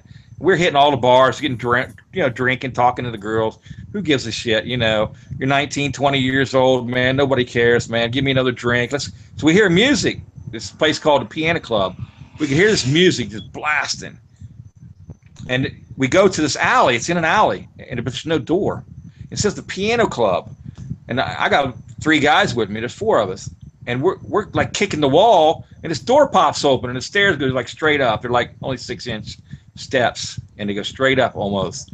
Top of the door, it was only like 3.5 feet tunnel, like the stairs was. We get up there, and there's a nightclub. Dude standing at the top with a pistol. He pointed at me. Y'all from America, right? We said yes. Don't fuck up, understand? He said, I got the gun, understand? Loud and clear. He said, I seen John Wayne. I seen Clint Eastwood. I know Burt Reynolds. He said, fuck you, America, okay? Like that, something like that. Well, we were like, oh, shit. Don't stay. Yeah, well, we started to go back down the stairs. He said, no. You buy drink. And he made us give him $5 each, man. Dude had a pistol in our face. Yeah. And he made us sit by his little mirror. This is in the Bahamas. He made us sit by this little mirror at the booth, and he stood at an angle where he could see us in the mirror. Every time we looked in the mirror at him, he would pat his gun like, and he would nod his head like that. He made us buy 3 drinks, and then he let us leave. Yeah. My God, man, you're like, people were like, let's go to Bahamas. I'm like, I don't know. Hey, did the guy look like Sentai 7? No, not exactly. Jump his ass and kill his ass. Not exactly. Because Sentai 7, he's a friend of ours. I'm just giving him crap. This guy was more bohemian and had some little dreads going on, and you know, he wasn't wearing nobody in there over his head. Nobody wanted to talk to us either, man.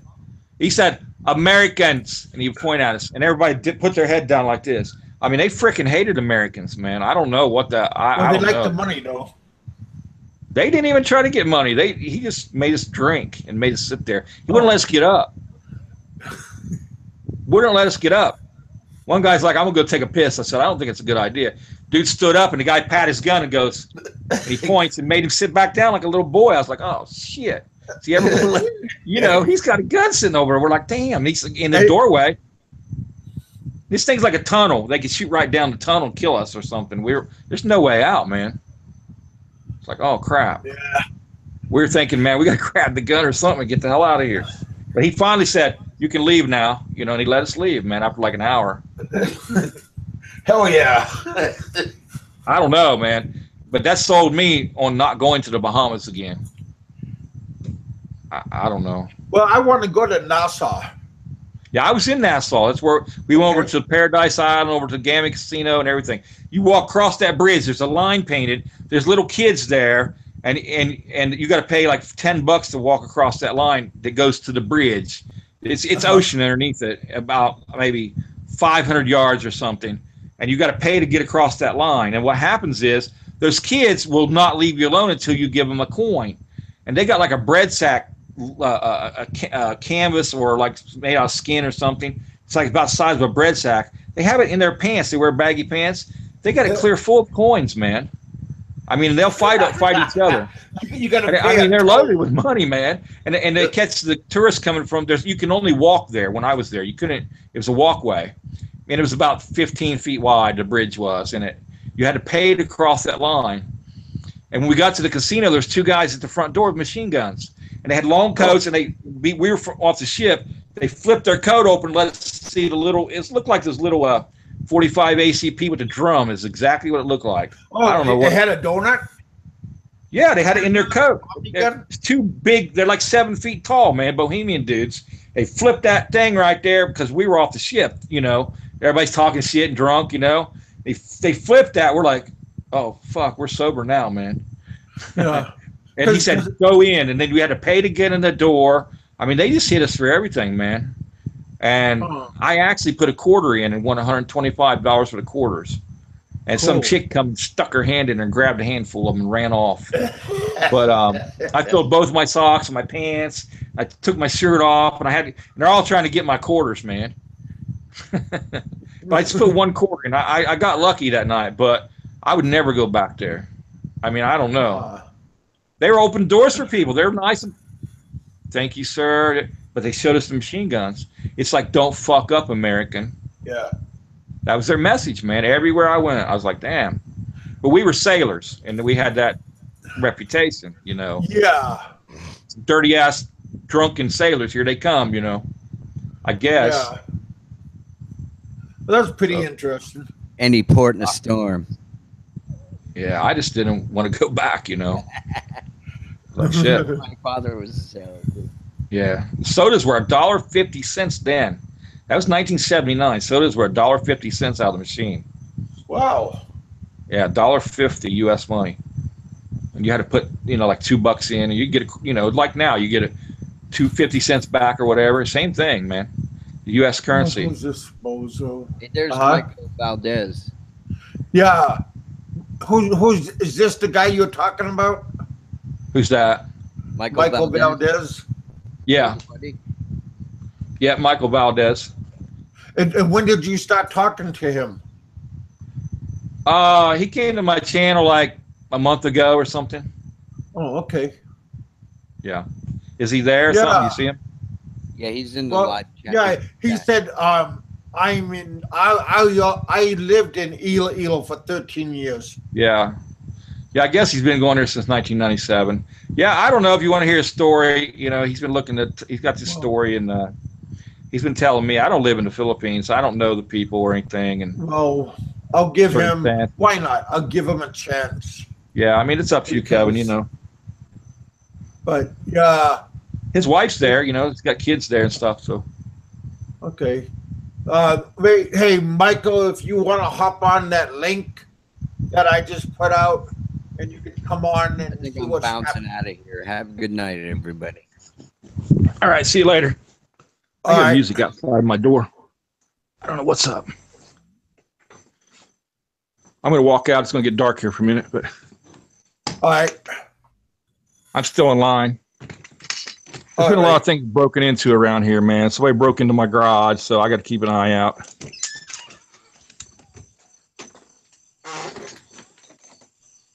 I guess it's nothing. Just shoot your gun a couple of times and see what they do. Yeah. Yeah. They know I got it, man. I got signs up trespassing in the state of Ohio, a sign. If they trespass, it's automatic misdemeanor. They can be arrested. So I got signs up. Yeah. Well, that's most states is like that. So. You don't have those motion lights. Most of the yes, I do. Floods. I got them all the way around my house, Kevin. Oh, that's cool. I like those. But you know what? We have them here at my aunt's house. Plus, she got dogs here too. Yeah, they climbed up, took my bulbs out, man. Still broke into my garage out there. That's messed up. I had to put a security light, 40-foot pole in, a 400-watt bulb, man, right there to stop it. Well, that's a pretty good beam. Yeah, it's only $26 a month, man. People don't know that. The 40-foot pole, 400-watt light, $26 a month straight out. That's it. Is it a straight beam, or do you have a motion that? No, it comes on at dark and it goes off at daylight, and it lights up half the freaking neighborhood around here. Oh, it's a light pole, an actual from the electric company. Yeah, $26 a month is all it is, man. Best thing I ever did. Well, I asked your friend if he wanted to come on. I put out a link. Yeah, I don't know if I was talking to him about his Hangouts.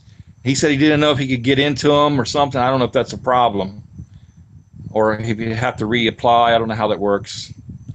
He had an old Hangout, but he said he wasn't sure if we knew the password. So, well, I just said hi to him, and jump on there, Michael Valdez. If you see it, just hit that link and see if you can process through. Just accept it, everything, and then it'll give you a button to push to come on. My buddy Roberto just said, just start shooting.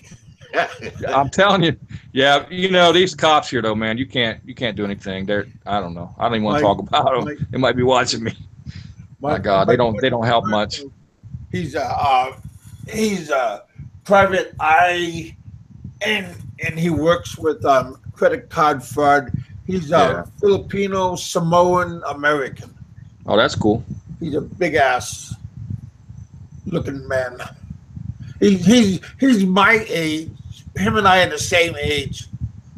I'm 55 years old. Yeah, I'm 56, so I'm right there with you. Yeah, I got another buddy. He's Kiwi Mike. He's 56 in New Zealand.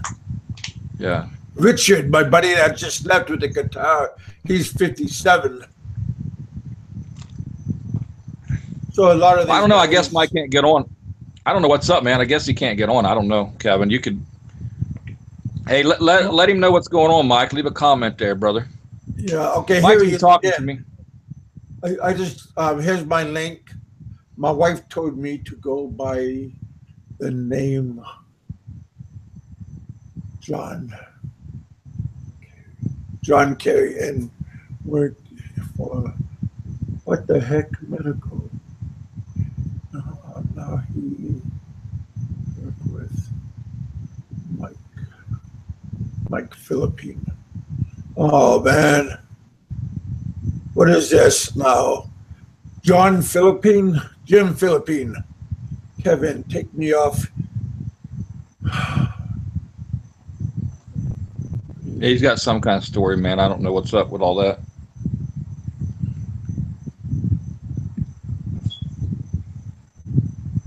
Oh, that's kind of bad. That there's one guy, this Jim Philippine.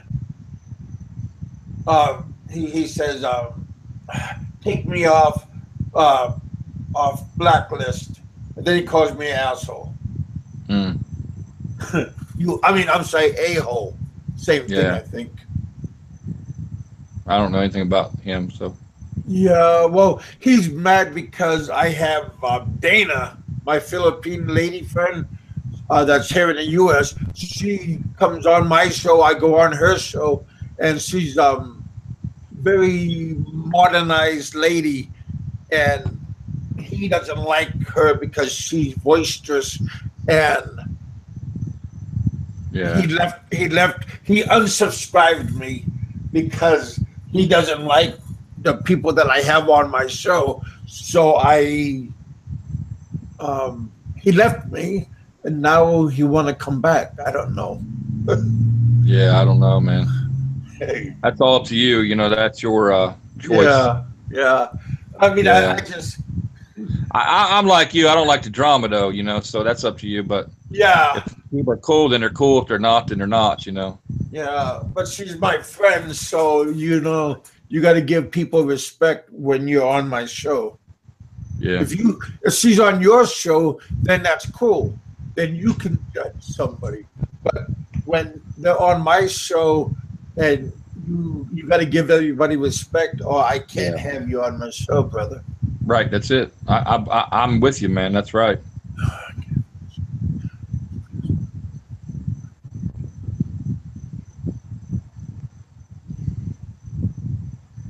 Yeah, but see, that's her behavior.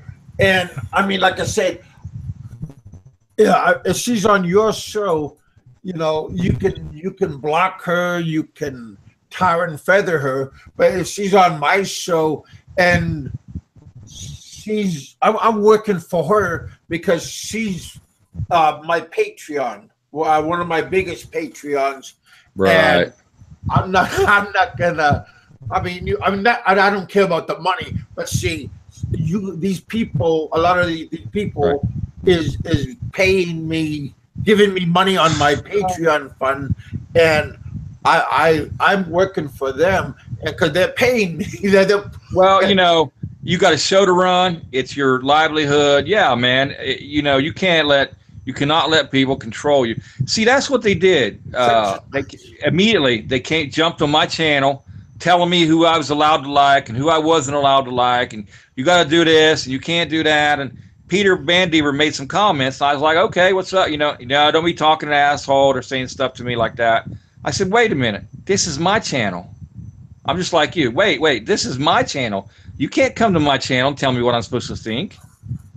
So that's what happened to me. And I was getting pretty upset, because I just can't, if my mother doesn't boss me around, nobody else is going to. You know what I'm saying? Nobody else is going to. Yeah. So that's my little philosophy there, however important that is. I don't know. Yeah, because I have sponsors, and my sponsors give me advice. They give me put money in my account, and they give me very good advice. So I'm listening to what they're saying. That's right. And they that's what you're doing, man. You're there for sponsors. People's personal opinions should not be important to a professional. Yeah. Not now the guy's talking about my buddy Roberto. You are a let's see. You can't do that, man. Yeah, I can't see the comments, but people come with their personal opinions that are not good, and I don't even know what kind of beef they got with who, and they want me to act a certain way. I can't do that. I can't just go attack people because somebody demands it. I just can't do it, and I can't. I wouldn't be able to finish my channel. I wouldn't be able to create what I'm trying to create if I did that. Yeah. Well, see, like right now we're on 2 hours. It feels like we just came on, and I'm doing good. Kevin, he called and got goose. like it's kind of like he said. Now you want me to what? Kevin, he called me. So come, you only tell me not to. I'm not laughing. I am laughing. But see, I feel like you guys are my kids, and you're telling me now. He's saying that Jim Philippines saying, Kevin, he called me a fag first. You come only to tell me not to call anyone names. Thank you, buddy. That was golden. I appreciate that. But God. That's hilarious, man. But now everybody's laughing. Well, hey, we're not laughing at you, buddy. We're laughing with you. I'm just having fun, man. Hey, Kevin, I want you to help me, though, man, brother. I want you to help me teach me how to bring people up on my live if I can. I've been hitting Chrome. I got this little Android, but I see on YouTube they're doing it. They're hitting Chrome. They're going into the settings even or whatever it takes. And so educate me if you would in the future, Okay, are you on my Facebook? I don't know. Maybe. I'll look. I'll try to find you. Okay, but I'm Terry Mark Poling, so if you can, Okay. Well, just go. Iron sharpens iron. So. Yeah, and and I appreciate it, and I'll even do obviously on my channel, I'll be talking about whatever you teach me that I can do, and I don't care what people are talking about. My Facebook name is my name. Okay. Okay. Everybody knows. I mean, I don't know that's it. So just go there, and then I will take you on my Facebook account. Okay. And see, but the problem is the phone that I use for videos, I don't have a Facebook on it. Because if I shut this phone off because it has the Facebook on it, this thing will be ringing. So I can't have Facebook on my YouTube. I have a YouTube phone, then I have a phone with Facebook and all the other garbage on it. So I can't mix those because I learned that because it'll shut me down. So I can't go from Facebook to live because if my Facebook is open, the minute I open it, the Philippines just blow it up. Okay. So I can't, but somehow, like in your comments, how you threw it in your comments, that's sweet.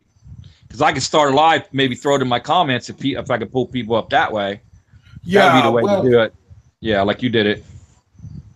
Yeah, I'll talk you through it. I could call you up, and then you and I could do it on the same time. I could walk you through.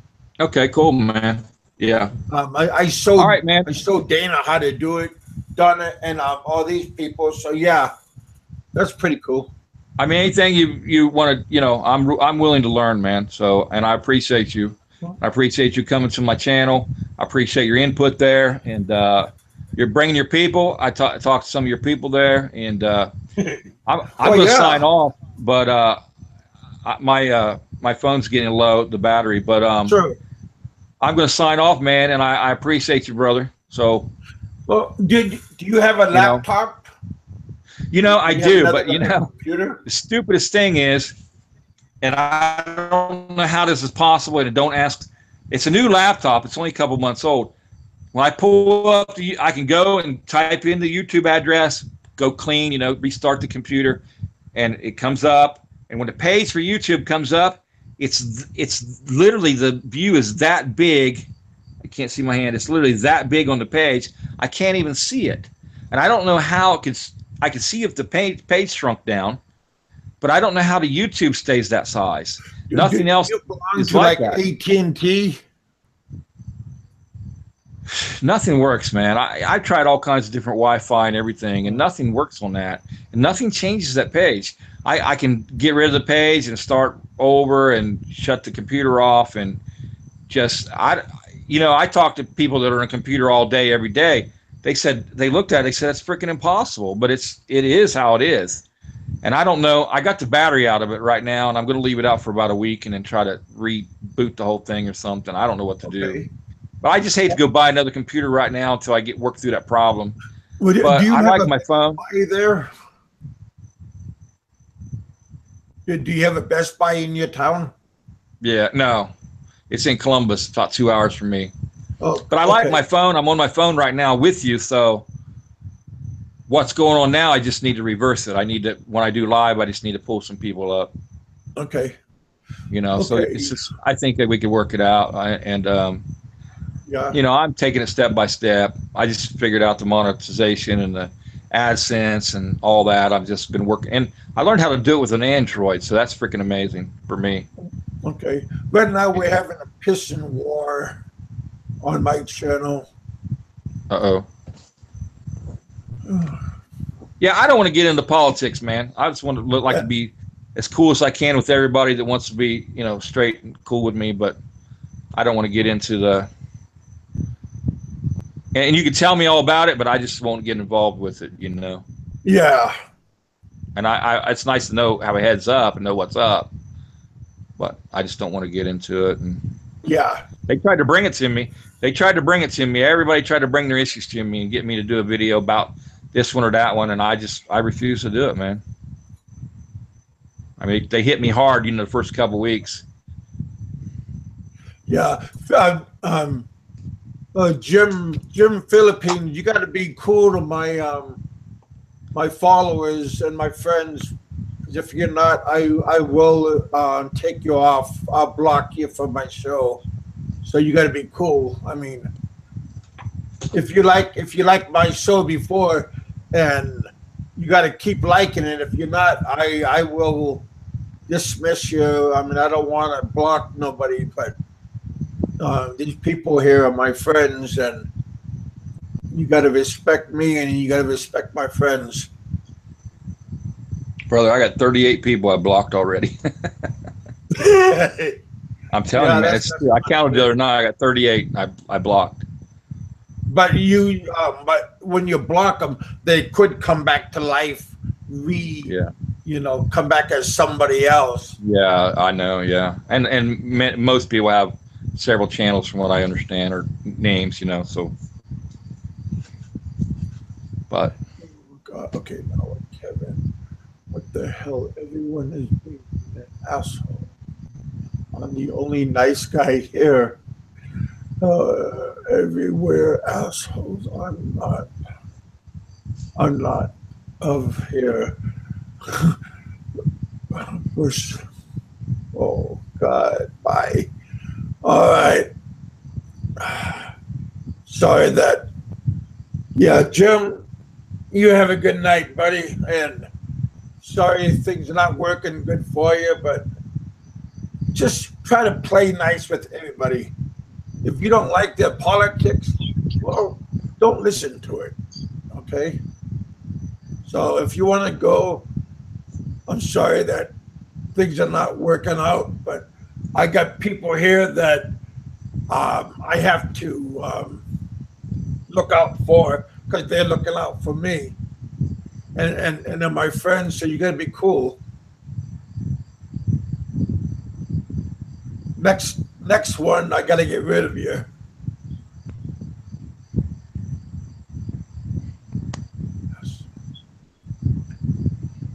I'm gonna jump off here, man. Thanks for having me. All right, hey, buddy, it was nice to meet you, and come by anytime. You know. All right, you too, man. Same with you. Don't be Thank sorry. You.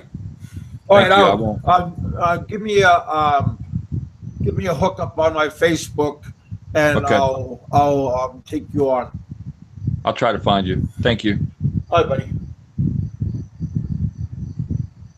Yeah, you guys. Whenever you come on my show, and you know you can talk smack and all this stuff, but when you insulted my guests and all my people in my chat room, I gotta draw a line, and my line is always with my people here, because if these people are here for me, I'm here for them, and we got to get along. But all the time I will stand for you guys, because you said you left me because you don't like my guest. Well, I'm sorry, buddy. I felt like a bartender. Everybody's telling me about what's going on. I thought it was kind of funny, but it's not funny, but it was funny.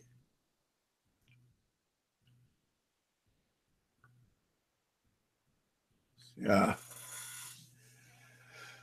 I'm surprised you didn't get on, Donna.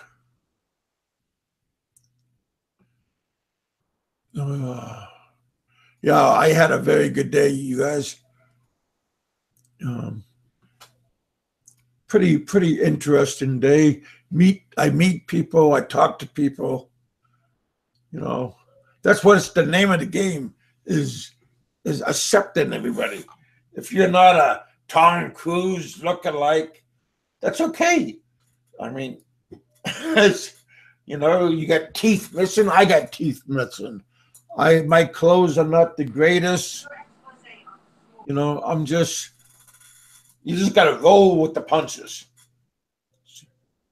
You know, just don't get all excited.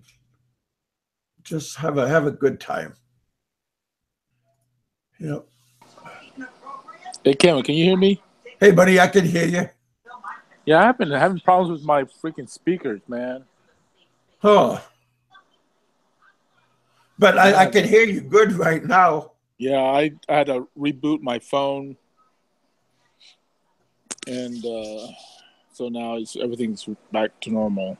Oh, and what was this guy? See, this guy, he didn't like being he told me he was leaving my YouTube because like he was he joined my YouTube and everything, and he came to me offline and said he's gonna unsubscribe because I have her on my site, and he thinks I should get rid of her and he will stay, or he's gonna leave. And I said, okay, buddy, I'm sorry you're unhappy, and bye. So what? They're a dime a dozen, buddy. They're a dime a dozen. You get one that doesn't like you and leave, and 5 more comes on board. They're all a dime a dozen, buddy. Don't worry about it. He's butthurt because Donna's a lot prettier than his wife. I mean, I love her Filipinas, but I mean, if you're gonna just what I'm gonna say, if you're gonna put down another Filipina, and when you're married to a Filipina, you're a freaking hypocrite. You know, If you love Filipino, you should always love all Filipinas. That's why I look at it. So he's just butthurt. Oh, by the way, I was saying earlier, are you there, Kevin? Hello? Kevin, are you there? Kevin, are you there? Hello?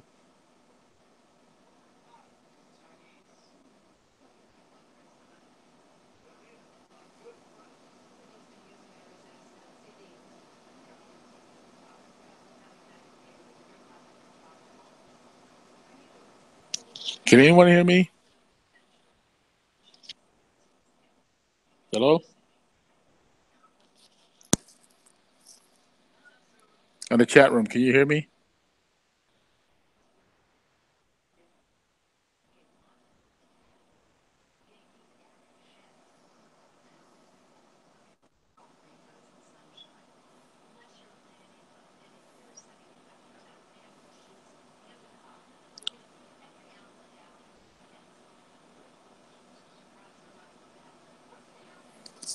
Oh, well, I guess I'm the only one on, huh? Damn, I'm no host. I'm a sidekick. I'm supposed to only speak when there's a pause in the conversation, not to take over a show.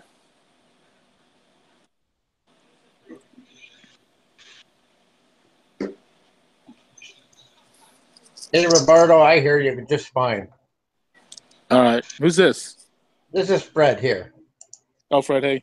I just jumped on here because it didn't seem like anyone was answering you there. Thanks. Maybe anyways, stroked out. Anyways, I was saying earlier when PV came on, I had problems with my phone. I was going to tell him, I said, after I kick his ass, can I claim self-defense to the cops? So... Well, is he still in the Philippines, or did he actually go back to the States? No, he's still in the Philippines. He's never going to leave. No, he's not going to leave. He owns too much money. Plus, he loves the lady boys. He loves all that cock in his ass. So he's not going to leave. I was trying to mention earlier when they were talking about when that one guy was talking about when he was in the Bahamas and stuff. I heard this morning on the radio that in Mexico they confiscated all this alcohol because they're cutting it with ethanol and poisoning the tourists, trying to make an extra buck. I used to love Mexico. I lived in San Diego for about 8 years, man. I used to go to Tijuana 2-3 times a week. Man, that was fun. That was in the 90s. Oh, here we go.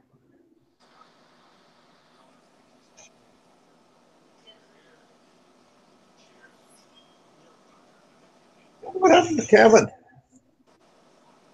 Let's see if I send a package out. No, I probably had problems with his system, his equipment. Oh, maybe.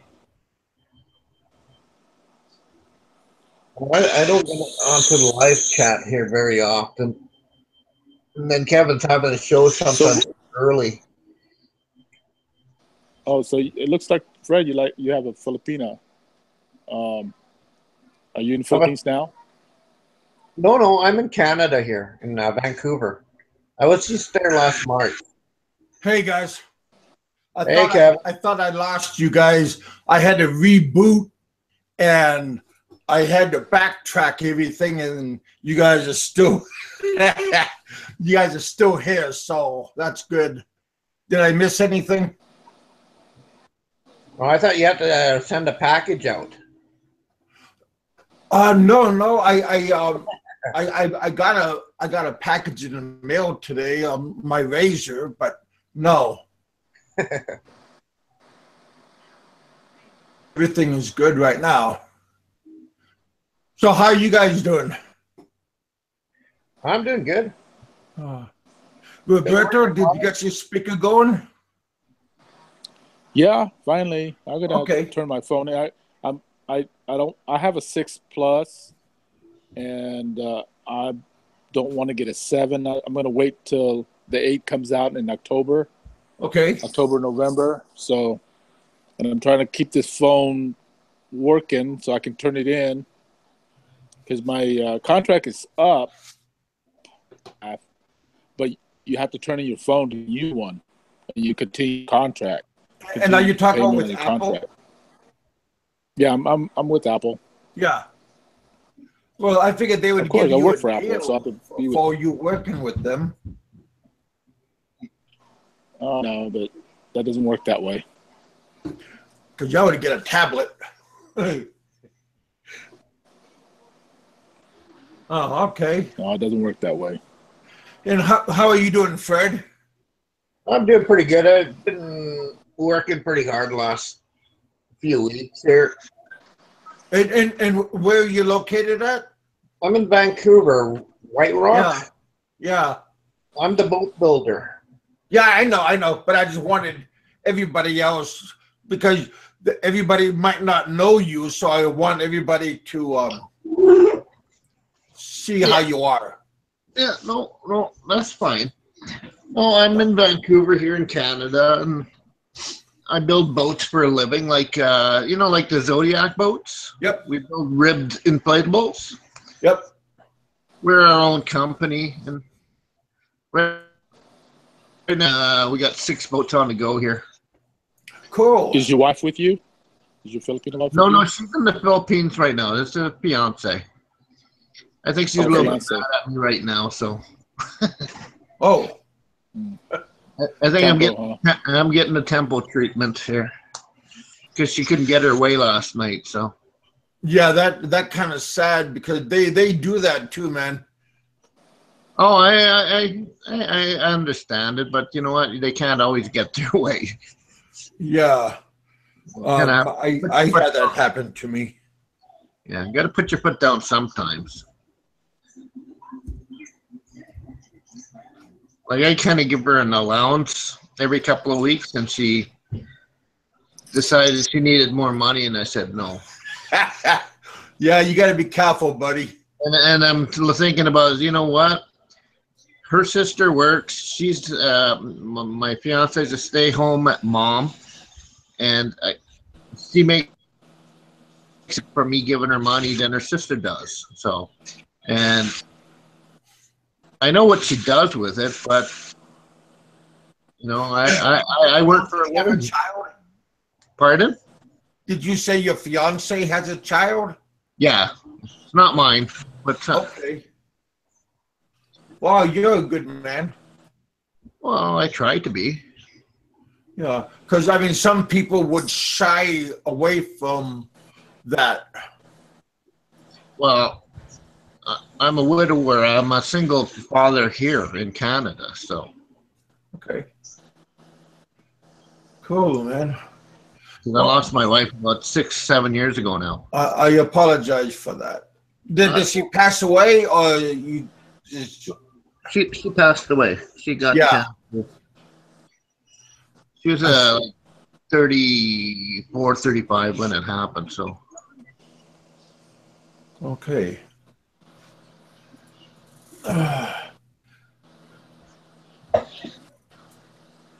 And go ahead, buddy. Oh no, it's just not so much interested in the Western women anymore because they're so jaded. Well, some of them can be a little bit. Well, I find Western women broken and jaded. No, there isn't one Western woman that I've met that wasn't broken or jaded. Huh. Are you talking about like Canadians or all ladies in general? All ladies. I even know a few American ladies and stuff like that, and it's all the same. Yeah.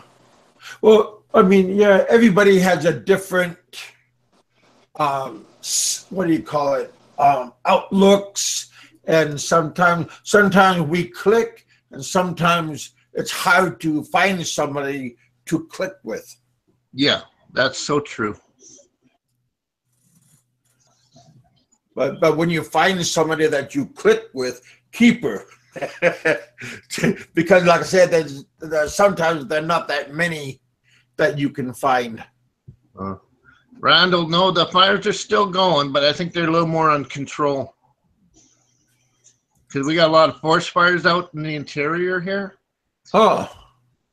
And I think I think there's a few fires out in Seattle and the Washington state too, so.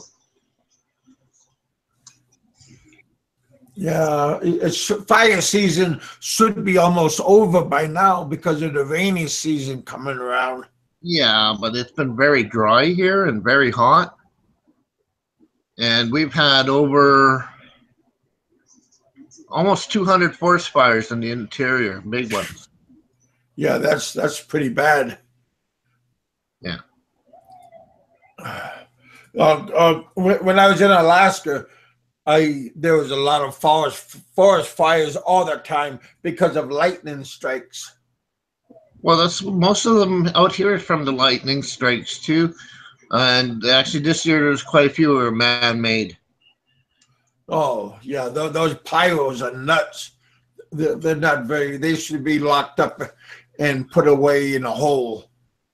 Yeah, and here if you get caught throwing a cigarette butt out of the window, you could lose your car. I know some states if you get caught, that's like $500 fine just for a cigarette butt. Yeah, no, here they want to take your car away. I had a friend. We were driving, and I was in the back seat, and there were the two in the front.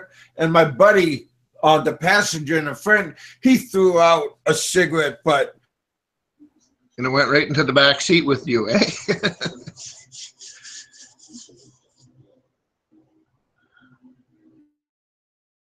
Oh, sounds like we lost somebody.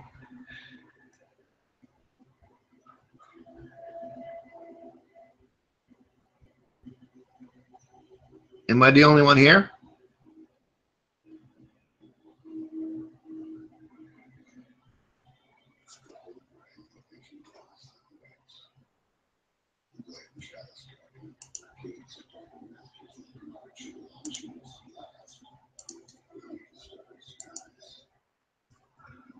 Hello?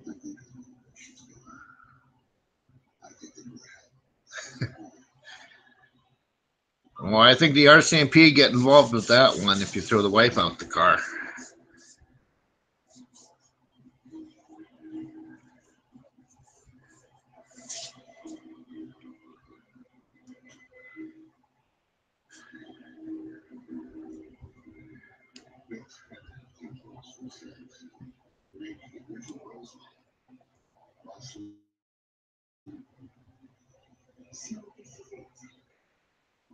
No, I think he lost his connection again. And I realized Roberto was gone too.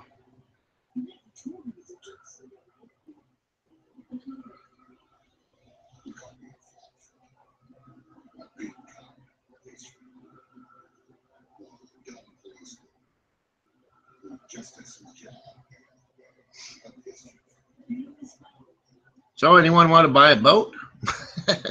We're Sentinel 7.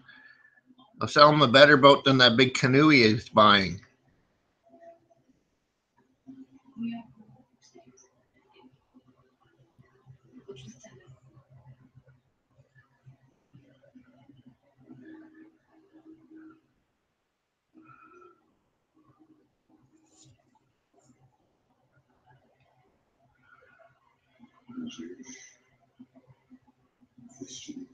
Yeah, he's buying a boat-sized canoe.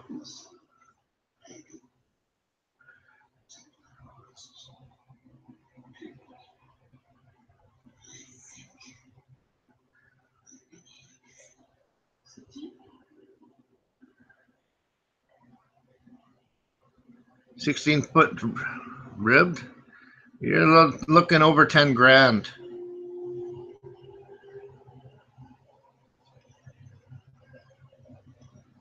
But if you from the States buy Canadian, you probably get a better deal. since the Canadian dollar is much lower than the American.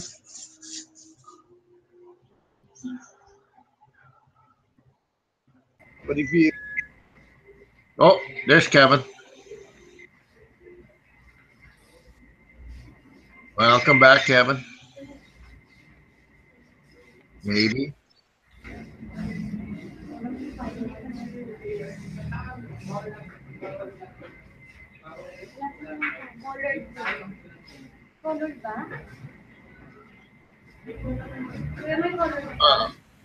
No, we make aluminum hulls or fiberglass hulls. Aluminum is much lighter than steel. Check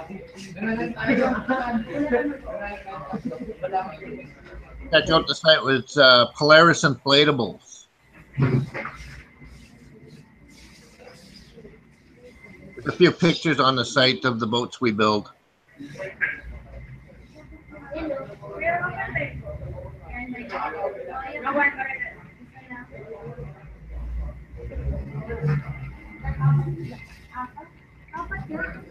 That's not higher than the American, no. I think we're still about 78 cents to the US dollar.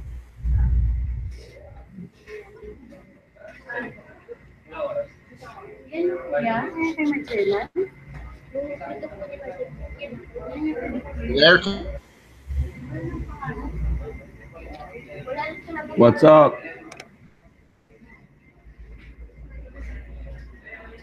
Hey, Mr. PV, how's it going?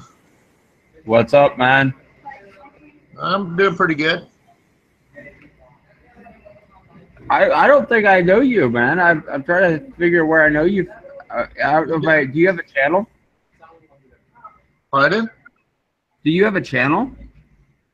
No, I don't. I watch your channel once in a while, but I mainly watch Kevin and a few other Filipino channels. No, that's cool. I just hadn't seen your image before. That's why I was asking. Yeah, no. I'm just nobody here. Well, that's most of the expats. I'm not an expat. Oh, so do you live stateside? No, I live in Canada. Oh, okay. And no, I'm not going to kick your butt. It's okay. Where at in Canada? In Vancouver. Cool. That's a nice area. Yeah, it's not too bad. We're pretty close. I live in the Washington border. Like I'm about 10 minutes from the Peace Arch border. Okay, because I'm trying to think of the town. I've been up there. Surrey, I think, is the name of the town. Surrey, yeah. I'm in South Surrey, White Rock. Okay, so that general area. It's a nice area. That's all right. I never even thought you were ever in Canada. I always see you the Philippines. Oh no, I've been to 60 different countries. That's pretty good. Yeah, no, I've been to Vancouver, I've been to Montreal, been to Toronto, and Calgary. Okay. Yeah, no. The only thing about Toronto is you guys need to get it a little bit warmer. I don't know. I've never been to Toronto. No, Psychosis. Keep Justin Bieber. We don't want him. All of Canada's too cold. I'm telling you. I don't know, man. I could live in northern Alberta, close to the Northwest Territories. Well, Missouri's too cold for me. Oh. So no. So do you come to the Philippines or? I only been there once, and I was just there last March to meet my fiance. Okay. So are you coming back or? Yeah, I plan to come back next March. I'm trying to save up money. It's, work, and save. Oh, no, I understand. How much are flights from Canada now? When I went last March, I took my daughter with me, and it cost me $2,000 return. Yeah, for 2 tickets. Yeah. That's not bad. So. How do you fly? When I flew out of Vancouver to Manila. It was a direct flight, and we went with Philippine Air, and it was actually quite nice. Oh, really? Philippine Air has a horrible reputation. Yeah. That's why I surprised. I won't fly with them anymore. It's just like you ask for a Coke, and you know they act like you're asking to see the president.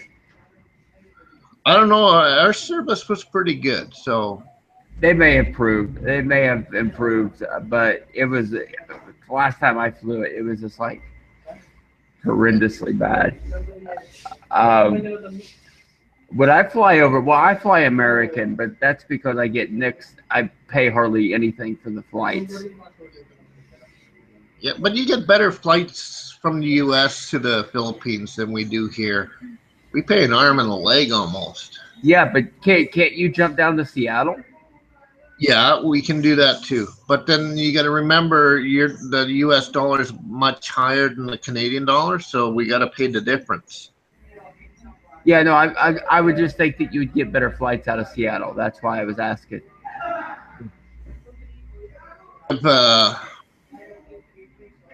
Well, see, I could fly out of Bellingham. That would take me to Seattle too, or to Las Vegas or wherever. That's what I do sometimes. But well, no, what I was thinking, if you fly out of Seattle, which is a major airport, SeaTac, yeah. The airlines are going to have to be competitive. Well, Vancouver International is pretty big too. Yeah, but maybe not quite as big as Seattle, but it's pretty big because they're still expanding it. Yeah, but I don't know. Is the Canadian aviation industry that competitive? Oh yeah. Is it okay? Yeah. I mean, I was just curious. Like when you guys fly across from, like say from Seattle to the next state over or whatever, you guys get really good deals. Me, if I want to fly from here to Vancouver to Edmonton, let's say the next province over, it'll cost me like just about $400 return, 500. Oh, really? Yeah. Usually, you get flights in the U.S. for about $89. Exactly. We don't get those kind of deals. But you know what? After living in Asia, I complained about $89. Yeah. I want the 1 peso special. No, but I'll tell you what, I used to really complain about it, but when I used to live down in Fiji and Samoa, you would not believe the cost of flights down there. Like, it costs to go to the next country will cost you like what it would cost to fly to America from the Philippines. I'm not even joking. Fiji's pretty remote, though. Oh, Fiji's the big country down there. I've been to Tuvalu, man. I've been to Kiribati. Okay. Okay. Kiribati is about the most remote country in the world. So yeah, no, now your fiance, where's she from? Makati. Makati. Okay. Yeah. Was she working there? Or? Yeah, she works as a waitress in a restaurant. Okay, let me ask this. I'm just curious. Is she from Makati or live in Makati?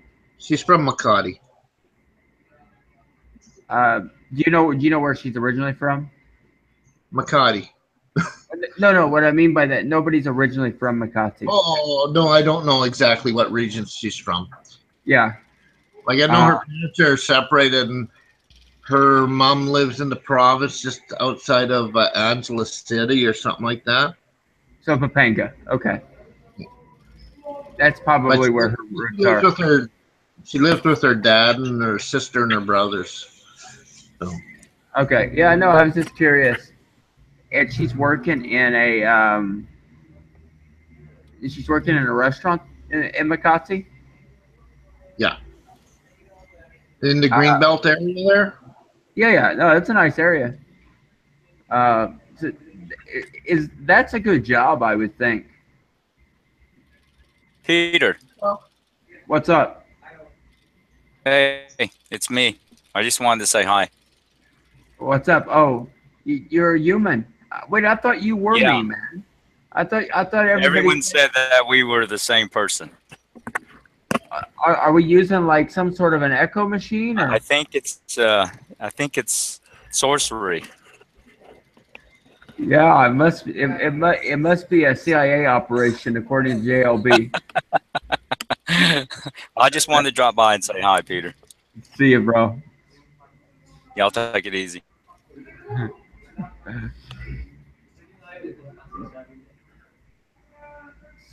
Yeah. So, anyway, so you're coming to March. What do you do when you come to the Philippines? Just sit at the Greenbelt? Well, the first time I was there last March, it was just only for a couple of weeks. We did the touristy thing. We went to like Palawan. We did the underground river cave. We went to El Nino for a few days and so on, and we stayed with some of our relatives while we were there. Her uncle offered to sell me his neighbor's yard. I said, sorry. Yeah, no, just curious. So I guess I'm just kind of curious. Now, she works at Greenbelt. Does she make good money there? I guess okay. I never really asked her. Well, I'm just kind of curious, kind of how they do, because I would think you would make good money and the reason I would say that is because you have they have their salary, which is about 500 pesos a day, and then I would think tips would be pretty good at Greenbelt. I don't know. When I tipped fairly generous because I'm a tourist and had that little extra money I could spend. But I really don't know on a daily average because. Yeah, no, I was just curious, and because Greenbelt, the customer base is more your middle class to upper class Filipinos. Okay. Because I know I've been in that mall and that's pretty damn confusing, that mall. Yeah, the people that usually go to those restaurants they're not worried about eating rice for supper. Right. You go over to Hard Rock Cafe, and I'm not even joking. A lot of business to do is what kind of waitress what kind of service you're getting. If she's a really good waitress, she's going to make decent tips. If she's a mediocre waitress, then she's not going to make that many tips. Yeah, I mean, just to give you an idea, at Hard Rock, a hamburger, fries, and Coke is about 1,300 pesos, which is about $25. Okay. I don't know what it is in Canadian. So I mean, I think that's close to about $13 Canadian. 13? Yeah, because I think 200 pesos is like $25. Yeah, I mean it's 2,200 pesos is like $50. Sorry, because I know 4,000 pesos is about $100. Okay. So yeah, $25. 25, yeah, about $25. So about the burger. So that will tell you the type of clientele that's going to come to these restaurants. I mean, it isn't your cantina. Yeah.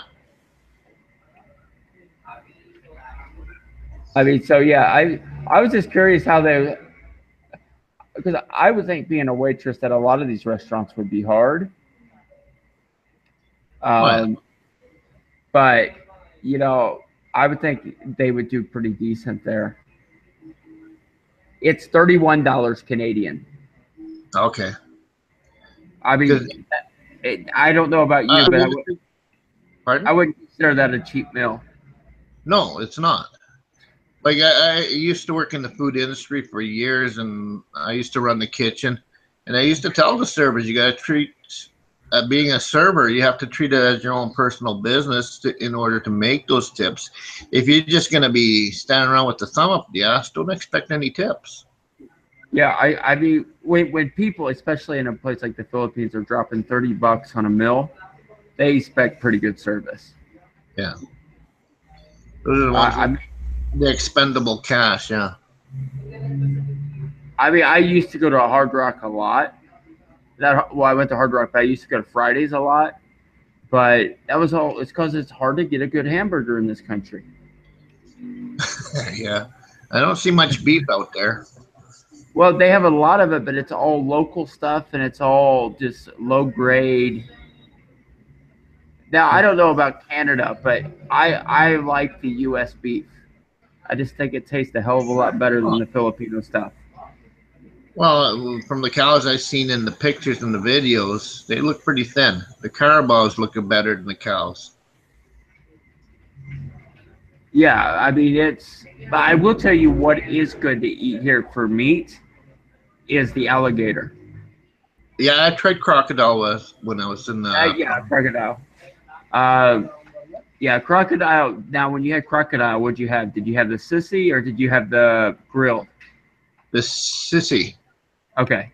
They also plate. They also can barbecue it, but it's not as easy to find. Well, when I had it, we were at the Baker's Hill when we tried it. Yeah, yeah.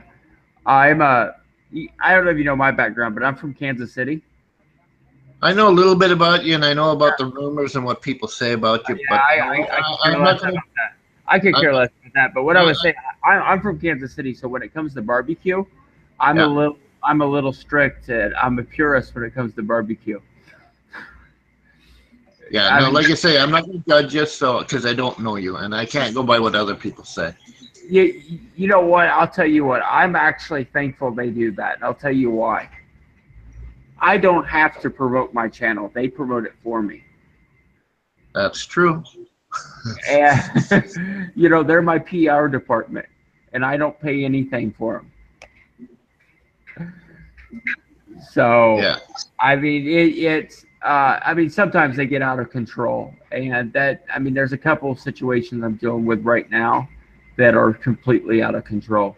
And like, a guy that's trying to dig into my sister's past. My sister passed away in 1990, and they're trying to dig up dirt on some wild claim they have. And I mean that's not cool. So I mean, yeah. But other than that, I'm actually when people sit down with me, I'm pretty laid back. Well, I saw that when you were talking to that guy that makes the wallets. Steve? No, Steve. The one, not macaroni, but sounds like macaroni. Montelli. Yeah, Montelli. Yeah, no, I'm pretty laid back when I'm. Can you hear me now? Yeah. I lost my volume earlier. Like, there's one thing when I'm doing like a 5-10 minute video, and then there's just hanging out with me when the cameras aren't rolling. Yeah. Yeah, I mean that. I'm gonna say, like, a lot of times I don't agree with what you say, but I'm not gonna say anything because that's your opinion. But you know what? Let me tell you where I stand on that. I am 100% okay with anyone disagreeing with me as long as they do it respectfully. I agree. I hear you there. I agree with you. I have always said, if you disagree with me, state the reasons why, and let's have a discussion. You don't see me you'll never see me go off angry, cussing people out for disagreeing with me. Even Henry, that I cannot stand. I've told him, let's sit down, let's talk about the issues. But if we do, we're going to talk about the young girls that you're using. And he won't talk. I mean, I've always been that way. So I mean, that's just kind of my personality. To be honest, like I go through the let's see here, Craigslist, and sometimes I poke around through the Filipino one, and I go through the rants and raves, and I see your poster in there every once in a while. Oh yeah, the wanted poster. Not wanted, but reward. Oh, then you haven't seen the we'll pay for his head off of his body post? No, I haven't seen that one. No, but I know I see the rant and raves there every once in a while. I get a death threat about once a week. Huh? And now we're dealing. I mean, there's issues. There's issues now. I mean, I mean, the harassment is insanely high. I mean, it's just. Well, It's you know what? You know, as far as I can see, is he kind of backing down. So. Oh no, that's probably what. There's no reason to that on it. You know what? At the last night, I went on Aloe Winter's show, and I was told we were going to discuss free speech and basic human rights, and that the trolls were not going to be allowed on. And I get on within about 30 seconds. He let all the trolls on. And I just left. Right now, you could ask him. I just left.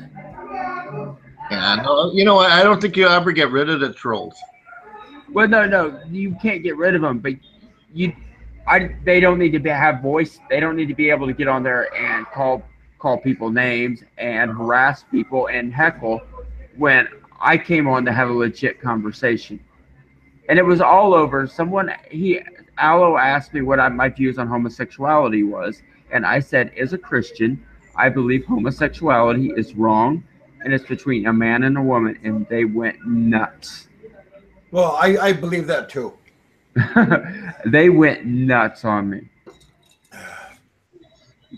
You know, that's that. You know, I can't believe that they would be surprised as a Christian that would be my view. Well, everybody has views and their own opinion, and everybody's entitled to their own opinion. Yeah, that's true. Yeah, but unless Dave Phillips gets involved, then no one else is entitled to an opinion. Well, yeah, that's also, I understand that too. Hey, I got to roll, guys. I do. I got to roll. See you guys. Take care there, Peter. All right, yeah, thanks, buddy, for coming on. Yeah, I'm gonna call it a night. I've been on for 3 hours. But yeah, Fred, thanks for swinging by. You're always welcome to come on my show. When I feel like I have something to say, I can pop in. Shoot, now you come on. Why you come on so late? Well, you're gonna have to extend it another 15 minutes there. Well, I'll wait and see what Mr. Winters is gonna say. Sometimes he has something that's pretty good to say. Oh yeah, I heard what he said to you. Yeah. The last time he was here, he had a good day. Today he had a very good morning for me, but he had a good night. So yeah. Hello, yeah. I just want to say hi. I just heard that you were on, and then I saw that Peter was also on, and it's too bad that he just left. But what Peter just said is absolutely right. I told him that certain people wouldn't be on the show, and then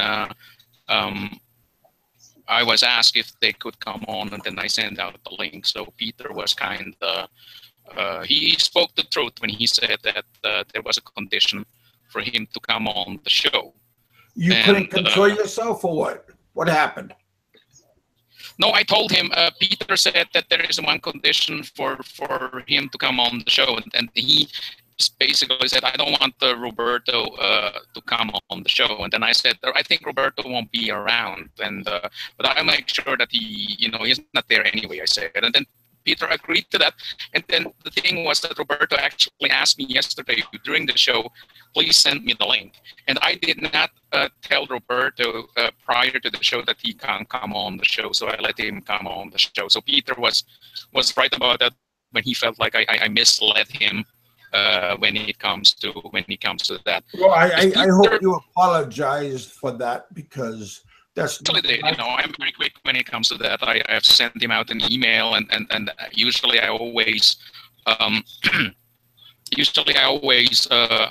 after a show I always contact all the panel members personally again and thank them for coming on the show, good or bad, enemy or friend.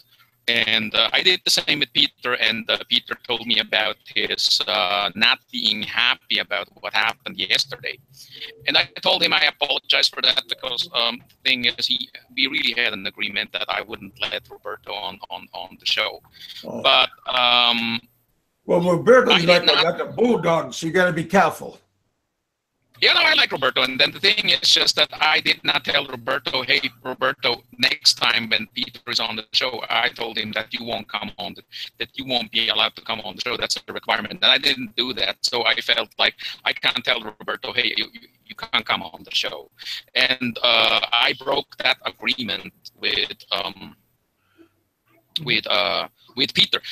So that's why if Peter still listens to this, Peter, I saw your last vlog about the show yesterday. Hello, Winter sent 2 hecklers. And I understand that you're disappointed about that. I just want to let you know, if ever you want to come back on the show, and then I'll ask Roberto not to come on the show, then yeah, you are welcome to do so. If you feel really bad about this and say, okay, I commit a really huge mistake, then I would understand that, just for me to clarify. So yeah, that's true. What Peter said is true. Well, I'm happy that you are clarifying some things, but you know, I mean, I'm glad you had me on your show. Everybody was pretty civil to me. The trolls outside, the wannabe people that was on your show this morning, maybe they were the ghost of the Alliance and stuff, but I had a pretty good morning with you, and thanks for letting me come on your show and see what was going on. It was good, right? It was really good. I mean, we had like 50, 60 viewers at any given time, and now I just saw like 500 plus views, and we also had Donna on the show. Hi, Donna. And the reason why I sound a little bit weird, psychosis, is because I still have this cough, and I'm lying in bed. That's the reason why, besides of my accent, as you know. But again, yeah, I mean, it's true, you know, it's true what Peter just said. I let Roberto on, and you know, everybody knows that my channel is about really open door policy. Everybody can come on, and it was wrong for me, from my side, to let Peter believe that I would, you know, not let others come on. But I can. But if Peter wants to come back, and if he makes it a requirement that he does not want Roberto to come on, then yeah, we can do that. But the other thing is, Peter, I can't control everyone. I didn't know that Bill Wongs would also attack you, so I can't just let you on and then nobody else. But if that's a request, and you say, okay, Roberto, no threats while he is on the show, while Peter is on the show, we can do that. Yeah, we can do that, and that's all. That's all I can say about that. Yeah. But other than that, you had a pretty good. I had a pretty good morning with you, and things worked out pretty good for everybody. In your case, it was a good morning. In my case, it was a good night, actually. Yeah. A very good evening, because I think we went over past midnight here in the Philippines, and I think that you guys are like 12 o'clock. 12 o'clock, right, in the morning, right? Well, yeah, at 10 to lunch 11 in the morning. Okay, yeah, lunchtime, 10 to 11 in the morning. And in our case, it was like 10 o'clock in the evening up until midnight. Yeah. So that's how I look at it. If it's midnight for you, it's 1 o'clock for me. Just the opposite time.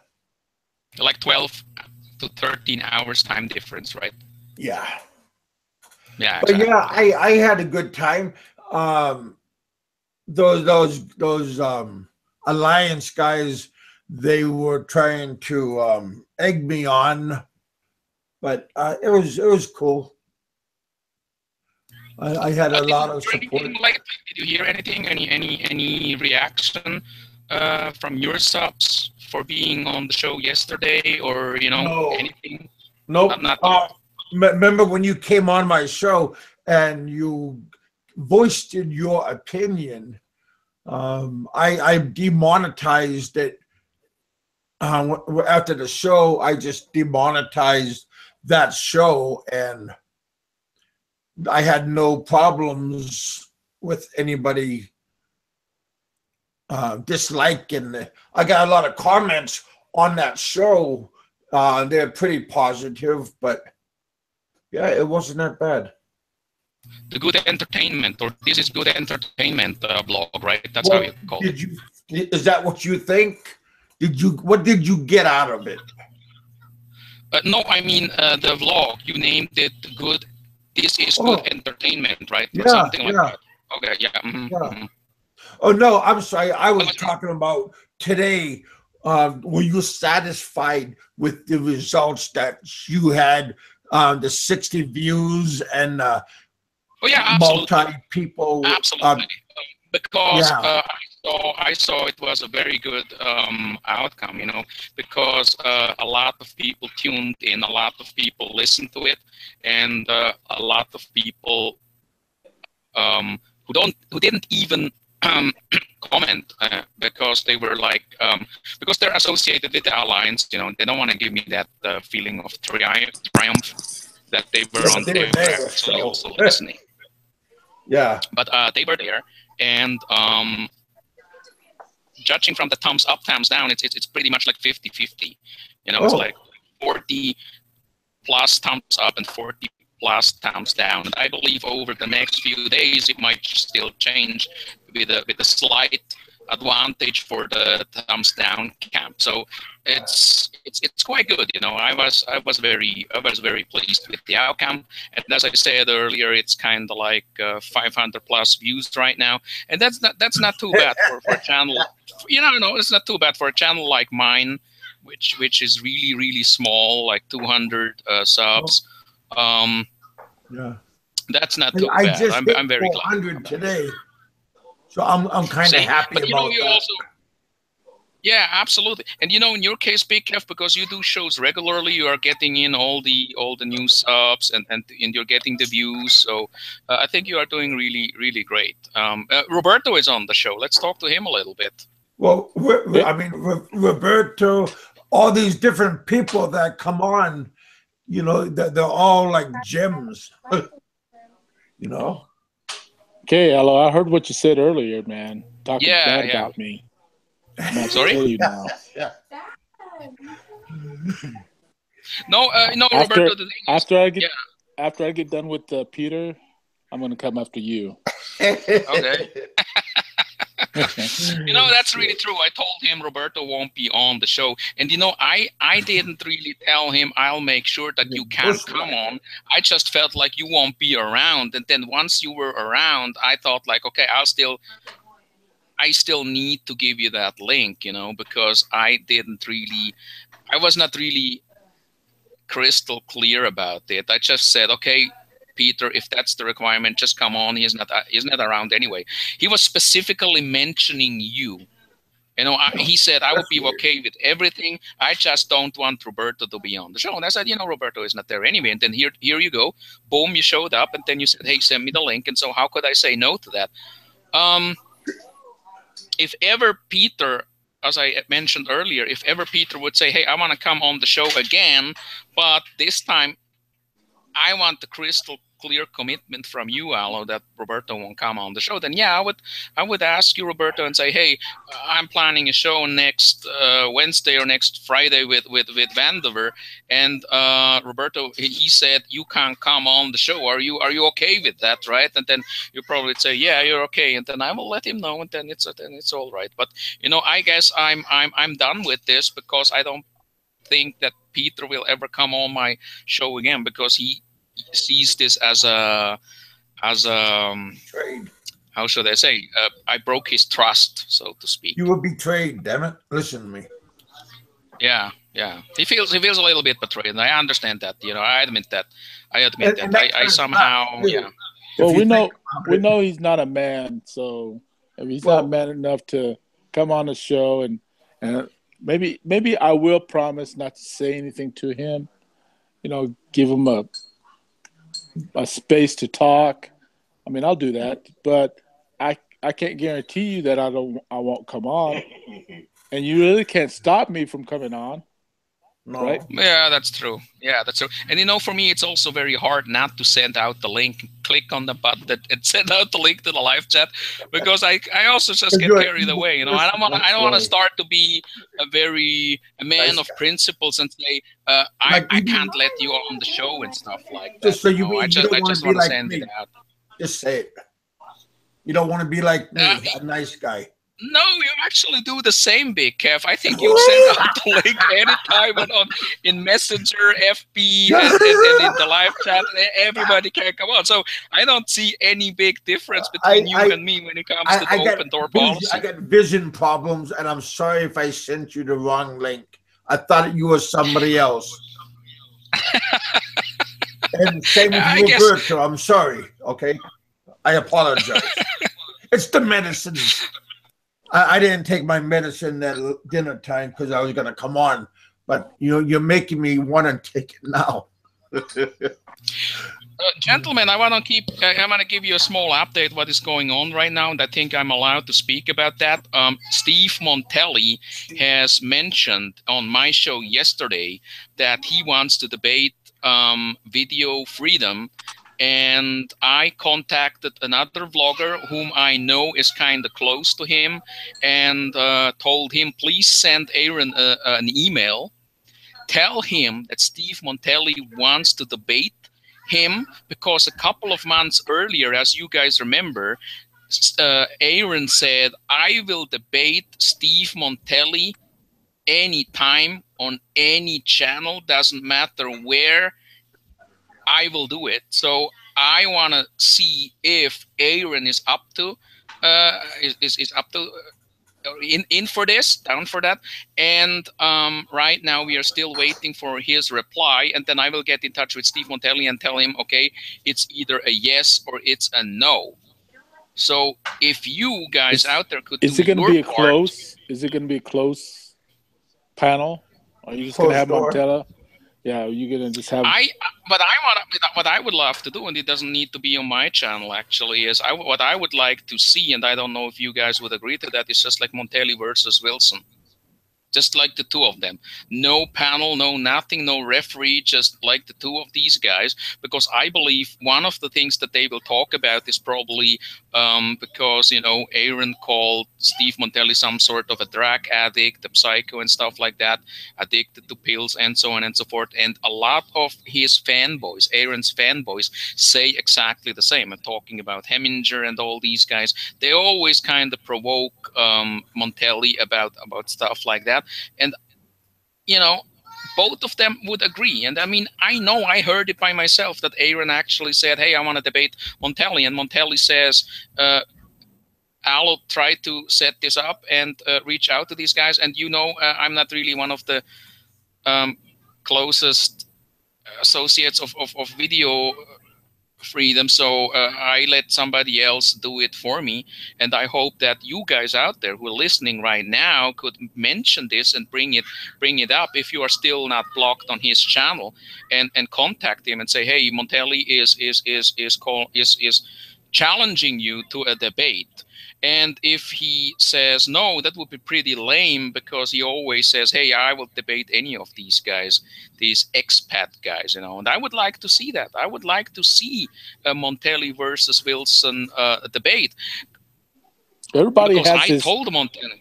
Hello, everybody has his Gmax account. I mean, everybody sent him a email. You know, Because him if to he come on the doesn't show. react.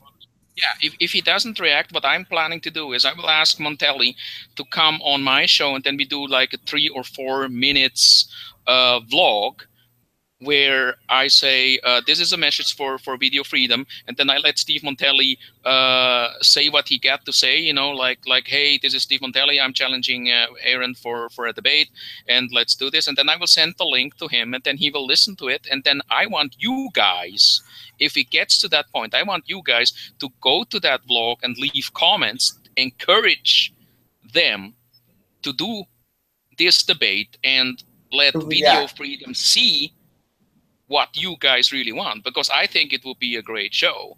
And I remember that I actually tried to get Steve to do this a couple of months earlier when he was still up in Angeles City. And I even talked to Cez and said, hey, we need to do something about this. We need to get these guys on and you know, do a new format in the form of debates. That's actually the time just before I started to do these live casts with Dave on Quentin Belial. You know, this kind of format, you know, where we would, that was actually the time where we started with all this. And it never really took off. But I'm very glad that Montelli now is very willing to do it. And he's actually really fired up, you know. He's really fired up, and he said, hey, announce this, try to work on it, let's make it happen. So all we need is a yes from Aaron. And you know, he always portrays himself as the tough guy, Mr. Macho, Mr. I can debate everyone, Mr. Radio host, Mr. PhD. So I would like to see that. Yeah. What do you guys think? I mean, that's something to look forward to, right? Sure, if it could work out. I don't know that much about the person you're talking about, but yeah, there's no way that he'll listen to me, because he hates me just as much as Peter does. So yeah, because I was on Donna's show and he came on, but I gave him my 2 cents, and so I could talk to him because I'm a nice guy. Talk to whom? Whoever you want me to talk to. I would like you to talk to Aaron. I would like you to contact Aaron. That's what I'm talking about. Yeah, I mean, you go out and then, yeah. But, you know, let's just wait. Let's just wait, because I told Jay from Real Deal to contact him, and then Jay was very quick. Yeah, and then boom, bang. Yeah, he's a nice guy. I like him. And let's just wait, you know, because there's no big time difference between Manila and Bangkok.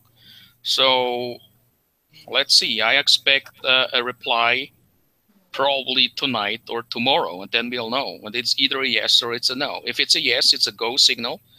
If it's a no, then he's probably going to have restriction to come. He's probably going to have a restriction on, if he's coming on, he's going to say turn off the chat, so he can't see nobody talking. Yeah, but I believe. Yeah, but you know, I believe that would not be something Montelli would agree to, because Montelli told me he wants it in public, he wants it in front of a huge audience, and he wants it to be announced, and he is looking for a guy. Well, Seth could do that. Absolutely, yeah. So he's looking for a guy who gets the crowd fired up, and I'm talking about announcements on every channel. I'm talking also about your channel, Big Kev, where you tell your audience the Montelli versus Wilson will be coming. I would talk to Cez and tell him that he tells his crowds, and I would do it on my show and everybody else. And you know, it's really easy to get the word out there, because everybody listens to everyone here. The community is actually not really that big. And again, if Wilson says yes, it's on. If he says no, we will also call him out for ducking Montelli, right? I mean, that's the right term, ducking, right? When you don't want to do the fight. Okay. Ducking, dodging. Ducking. Yeah, dodging, ducking it. Yeah. Ducking. So that's what. Yeah. I like dodging. Dunkin' Donuts. Hey, yummy. I like Dunkin' Donuts. Dodging, ducking, yeah, because that's what it is. He's trying to avoid Montelli, and that would be pretty lame, because he calls him out all the time. And now this is the time to shine. This is the time to come forward. Another requirement will be not to do it on Wilson's channel, because that's pretty obvious, right? I mean, the internet connection is really bad and we wouldn't hear anything. And it has to be in front of a big audience. It's not just 2 or 3 people, you know, because nobody actually really listens to Video Prick. But I think that he would make a good opponent. my money is on Montelli for sure. But I'm not the one who judges this. There will be no referee or something like that. It's just mano a mano, last man standing, and then the audience decide with thumbs up or thumbs down if it was a good show or not. And I know Montelli will stand his ground because when Montelli gets fired up, as you heard yesterday or on any other show, when there are people talking shit about him, he calls them out, he confronts them, and tells everyone, hey, why don't you just come on the live cast right now, right here, and debate? And never ever did any of his haters, opponents do it, So I don't know. It's not a big step. Just click on that Hangouts link and then get on the live cast. And I think we should announce too that everybody changed their avatar to either Aaron or Montelli's picture. Yeah, that would be great. Yeah. Because I had Aaron. I had Aaron a couple of days ago, or 3 days ago. Yeah. So that's a good one. Yeah, that's a good one. I like it. You like? I like it. I mean, either it's Montelli's avatar or it's Wilson's avatar. And I just have a feeling it would be like 95% or even higher Montelli's avatar. Oh, you think Although so? I would like to have Wilson's avatar just because I think he looks hilarious.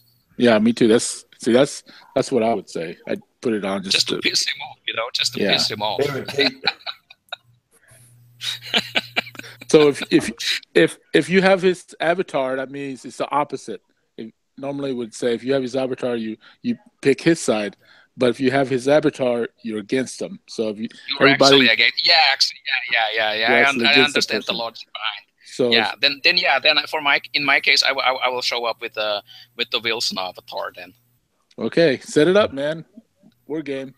Yeah, we're working on it. We're really working on it. It all depends on the reply. And again, in a day or two, I believe we'll have the answer. And again, I would find it really lame if Wilson wouldn't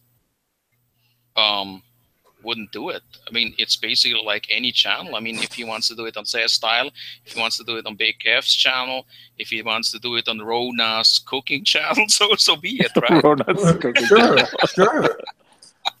I mean, whatever works. You know what? He likes Donna, and he was on her show. So yeah. And what? Oh, yeah, that would be good. Donna, that's a Donna good probably idea. is the right person. Let's do it. I mean, maybe Donna, if you are still around, and I just say hi, so I know that you are still here. If not, I will probably contact you later on your FB, and maybe you would be great to reach out to him. And I think Montelli also kind of likes you. So I think, let's agree. Let's do it on Donna's show because internet connection there is very stable. And I think it will be a fair fight. I think it will be a fair, I think it will be a fair fight. Yeah. Then there is no jealousy among the guys to have this golden show on their channel. I think it would be great. So let's see. Yeah, let's do it on Donna's channel. I think that would be great. Yeah, everybody needs bragging rights, Absolutely. When are your schedules actually? When are your shows big? If I see you do one in the morning. After yours, of course, buddy. After yours. Okay, but you do one in the morning and you do one in the evening. No, but I followed you, and then you let me come on your show, and then I was still pumped after I got off on your show. So I said, heck, I'll just continue. Actually, today is what? Today is Thursday. Yeah. And I won't do any show until probably next 1 to 1.5 weeks because it's long weekend coming. I mean, Monday is a day off in the Philippines, and I will probably I think Monday is going to be a day off here, I believe. All the schools are going to be closed in Kentucky because of the eclipse.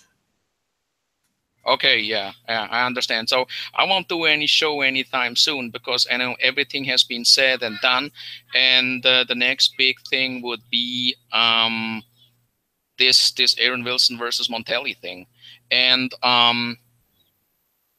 yeah, and to give you another short update, just for you guys to know,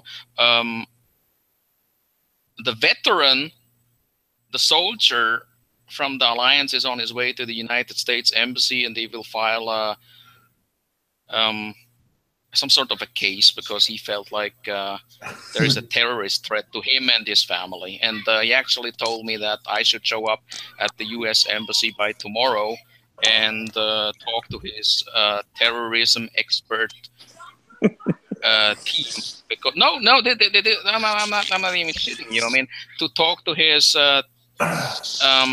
terrorism assessment team at the VA office. And these are guys from the Department of Defense because they will evaluate if there was a terrorist threat on your channel, Big Kev, when I came on and had my rant. So I will be waiting for that.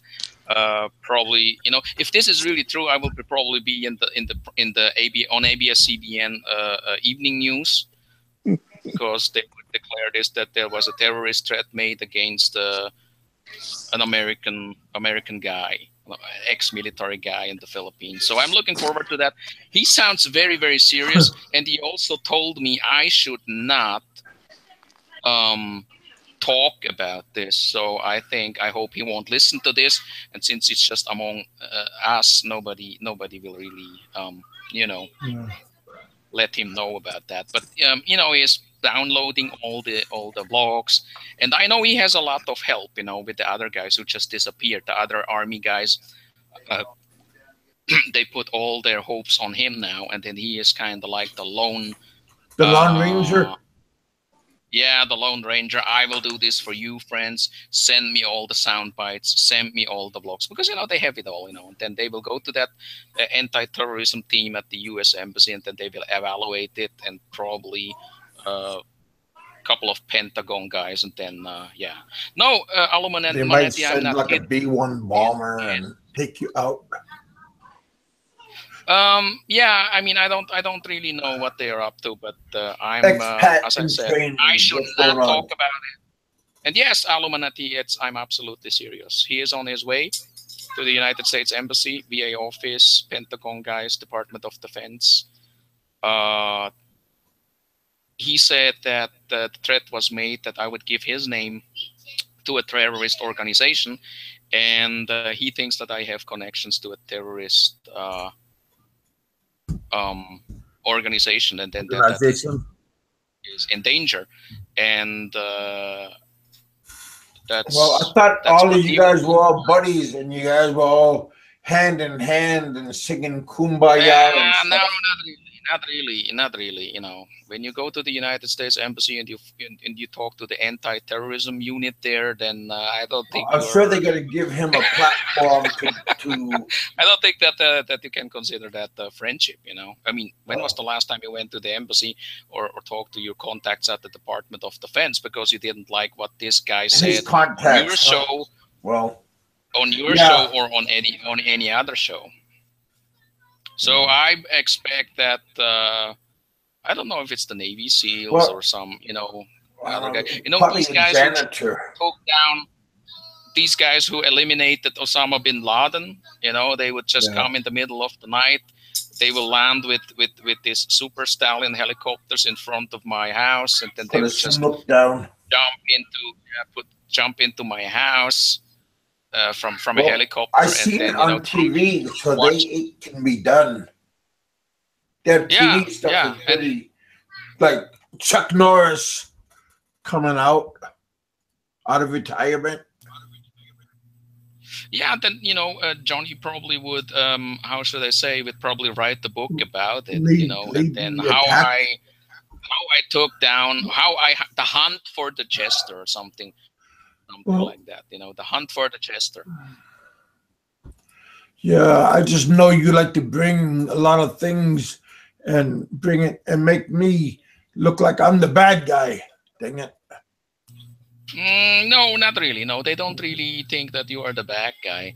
I think just nobody said actually something about you. I think it's me that they are after now. You know, big time. You know, with all so these they've guys. changed their mind about me because I got 400 Yeah, you know, subs.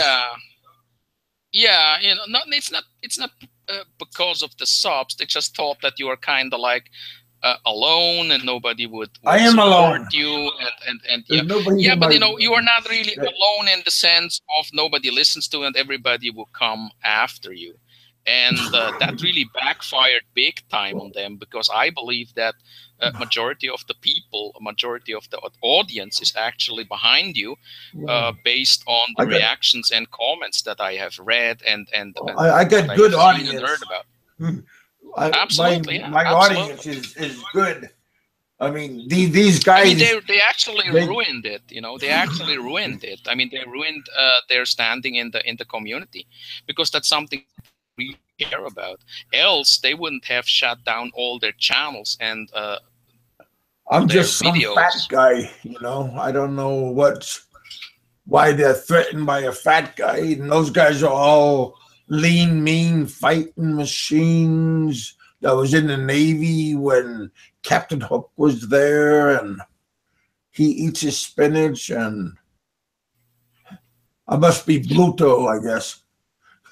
Yeah, but you know, the thing is, they just thought you are an easy target. They underestimated the fact that at the end of the day, you are still the guy who turn it off, who decides what happens on his channel, and well, you know, yeah, everybody who does a channel, everybody who does a channel or has a channel, they expose themselves one way or the other, and you will always get critiques and haters. I believe that, yeah, the alliance, you know, the thing is, maybe you know, there was one guy who told me a couple of days ago, the alliance is actually more than just these 2 or 3 guys, and that's something that is absolutely right, because I stated yesterday, or said yesterday, that the alliance is a lot of good people, and I consider a lot of the alliance guys still really good friends. It's just that a subgroup in the alliance, 2 to 3 guys, started to turn it into their own bullying machine, a board of censorship. That's what I meant. So that's why I said, okay, the alliance is dead, long live the coalition. But will they come back? Yes, they will. Yeah, they will. We will also not just give in. You know, I'm not going away or something like that, and I'm not willing to just give in. So let's see what happens. Donna is in the live chat, and Donna, did you hear what I mentioned earlier about the Wilson versus I just sent the link out. debate? Okay, yeah. Donna, if you want to come on and say hi to this young man. Psychosis. I think I like it when you come on my show, because you don't go on Seth's show, so I'm happy about that. Absolutely. Okay, hello, yeah. Yeah, and you know, I also want to make it very clear. I was part of the alliance. I was very proud to be part of the alliance. I have done my part to build the alliance. I think I contributed to the alliance, and I don't think that I was a freeloader or something like that. That I profited from the alliance. I did my part to make it bigger, better, stronger. Yeah, to make it blossom. I still believe that, and that's why there are still. I still have good contacts to the alliance. But don't use my said, words, because don't forget I'm a retard, so I don't want to give you bad advice and stuff. Yeah, no, but you know what I'm trying to say is that I still have good friends in the alliance, and you know, actually they reached out to me and asked, "What is this anti-alliance rhetoric all about?" Alo, don't forget that the alliance is more than just 2 or 3 ex-military guys. And then I said, you know what? That's true, absolutely true. And hey, Al, you read what she said? Yeah. What did she say? She said, Al, why don't we just do it on my show? or your show. Yeah. You know what? You know what we will do? We will just because I'm a neutral player. Let's throw a coin. You know, let's not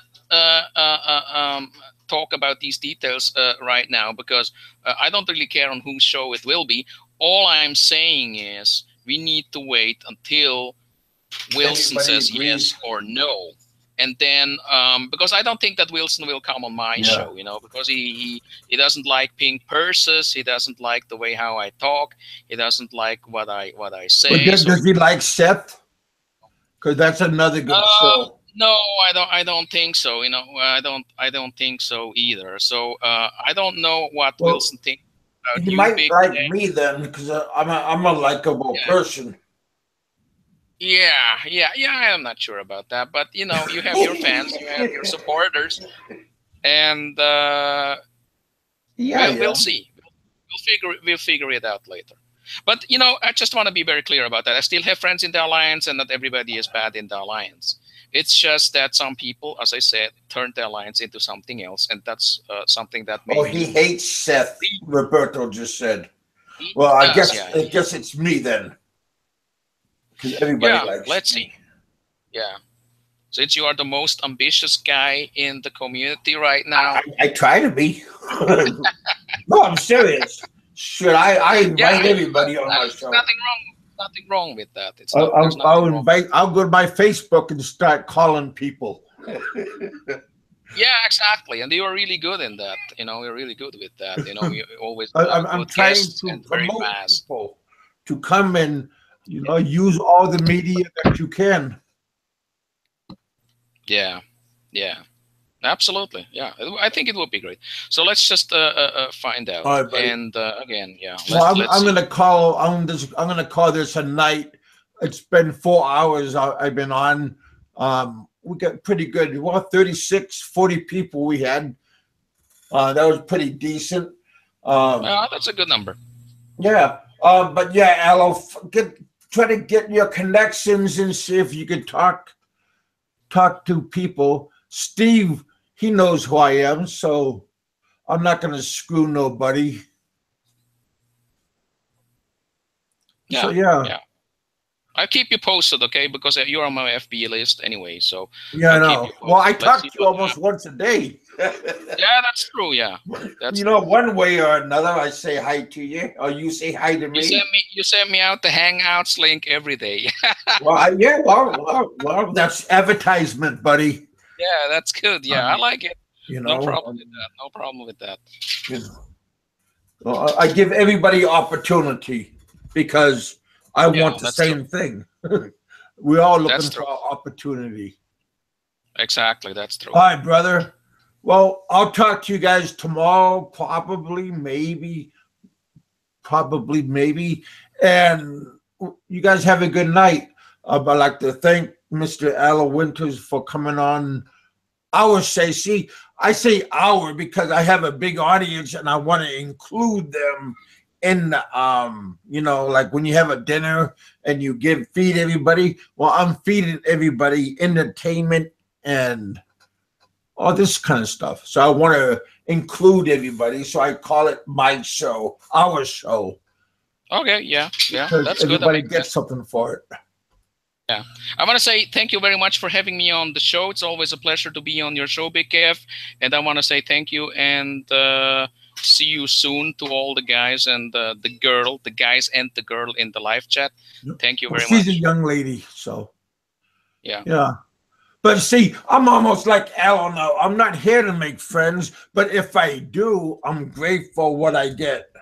Okay, so friends are hard to get, and so I choose my friends wisely.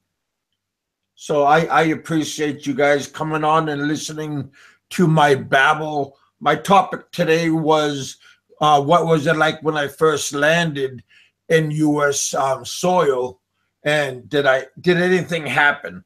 And to my surprise and everybody else's surprise, nothing happened to me, and I was greeted from Uncle Sam with open arms, and everything is good. So Yeah. But I want to thank all these different people. I had Fred on. I even had PV on. I had Peter. I mean, hell, his name isn't like dirt. You can just call him by his name. So yeah, I mean, I had Aloe, I had Roberto. I even had my friend from across the border. Fred came by, and Kiwi Mike. I had my buddy from New York, Robert, was here. Psychosis came on and said, hey. So yeah, I mean, Randall's here. So, and I had my new friend Terry come in. Check out his channel. I'm losing my voice. So yeah, everything is good, you guys. I mean, just be happy. I'm happy. Don't sweat the small stuff. Don't be afraid of the shadow. Just be happy and live your life. This is Big Kevin. I'm going to say goodbye. Aloe, you're okay. And yes, I'll probably have a drink with you, and I'll have a drink with the Swiss side because that's a good side to have. Yeah. Don't be prejudiced. Don't look down at people because they look different. Give people a chance, and you can judge them on how they act, not the way they look. Okay, you guys, this is Big Kevin. I'm saying bye, and I'll talk to you guys tomorrow. And you guys, hey, God bless you guys. Don't be afraid to say that word. Or Buddha, or Muslim. Everybody's equal. We all bleed red. So just be cool. Have a good night, and I'll talk to you guys later on. This is the Big Kevin. Thank you very much. Good night. This is the Big Kevin saying bye.